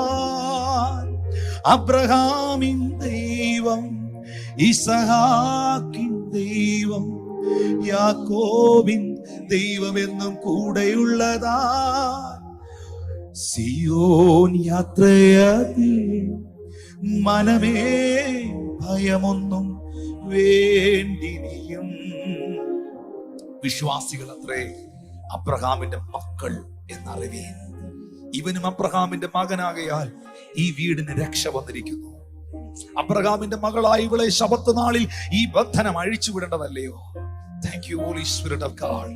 ഒന്ന് ക്ലെയിം ചെയ്തേ, ഒന്ന് കൈ ഒന്ന് ഉയർത്തിപ്പിടിച്ച് പറഞ്ഞേ, ഞാൻ ദൈവത്തിന്റെ മകനാ, ഞാൻ ദൈവത്തിന്റെ മകളാ, ഞാൻ അടിമയല്ല, ഞാൻ അവകാശിയാന്ന് പറഞ്ഞേ. ഓ അബ്രഹാമിൻ ദൈവം, ഇസഹാക്കിൻ ദൈവം, യാക്കോബിൻ ദൈവമെന്നും കൂടെയുള്ളതാ. സിയോൻ യാത്രയതിൽ മനമേ ഭയമൊന്നും വേണ്ടിനിയും. ഒന്നിനെ കുറിച്ചിനിയും എനിക്കാകുല ചിന്തയില്ല. ജീവമന്നാ തന്നവൻ എന്നും ക്ഷേമമായി പാലിക്കുന്നു. യേശുവിന്റെ നാമത്തിൽ എല്ലാ ഞെരുക്കങ്ങളും മാറട്ടെ, എല്ലാ അവസ്ഥകളും മാറട്ടെ, എല്ലാ അനുഭവങ്ങളിലും വ്യത്യാസം ഉണ്ടാകട്ടെ. സ്വർഗത്തിന്റെ കരം നിന്റെ കുഞ്ഞുങ്ങൾക്കായി ചലിക്കട്ടെ. ദൈവത്തിന്റെ പ്രവൃത്തി നിന്റെ മക്കൾക്കായി വെളിപ്പെടട്ടെ എന്ന് പ്രാർത്ഥിക്കുന്നു. ആ കരങ്ങളെ ചേർത്തടിച്ച്, അതരങ്ങളെ തുറന്ന്, ശബ്ദമുയർത്തി, വായുകളെ തുറന്ന് ജീവനുള്ള ദൈവത്തിന് നന്ദി പറഞ്ഞേ.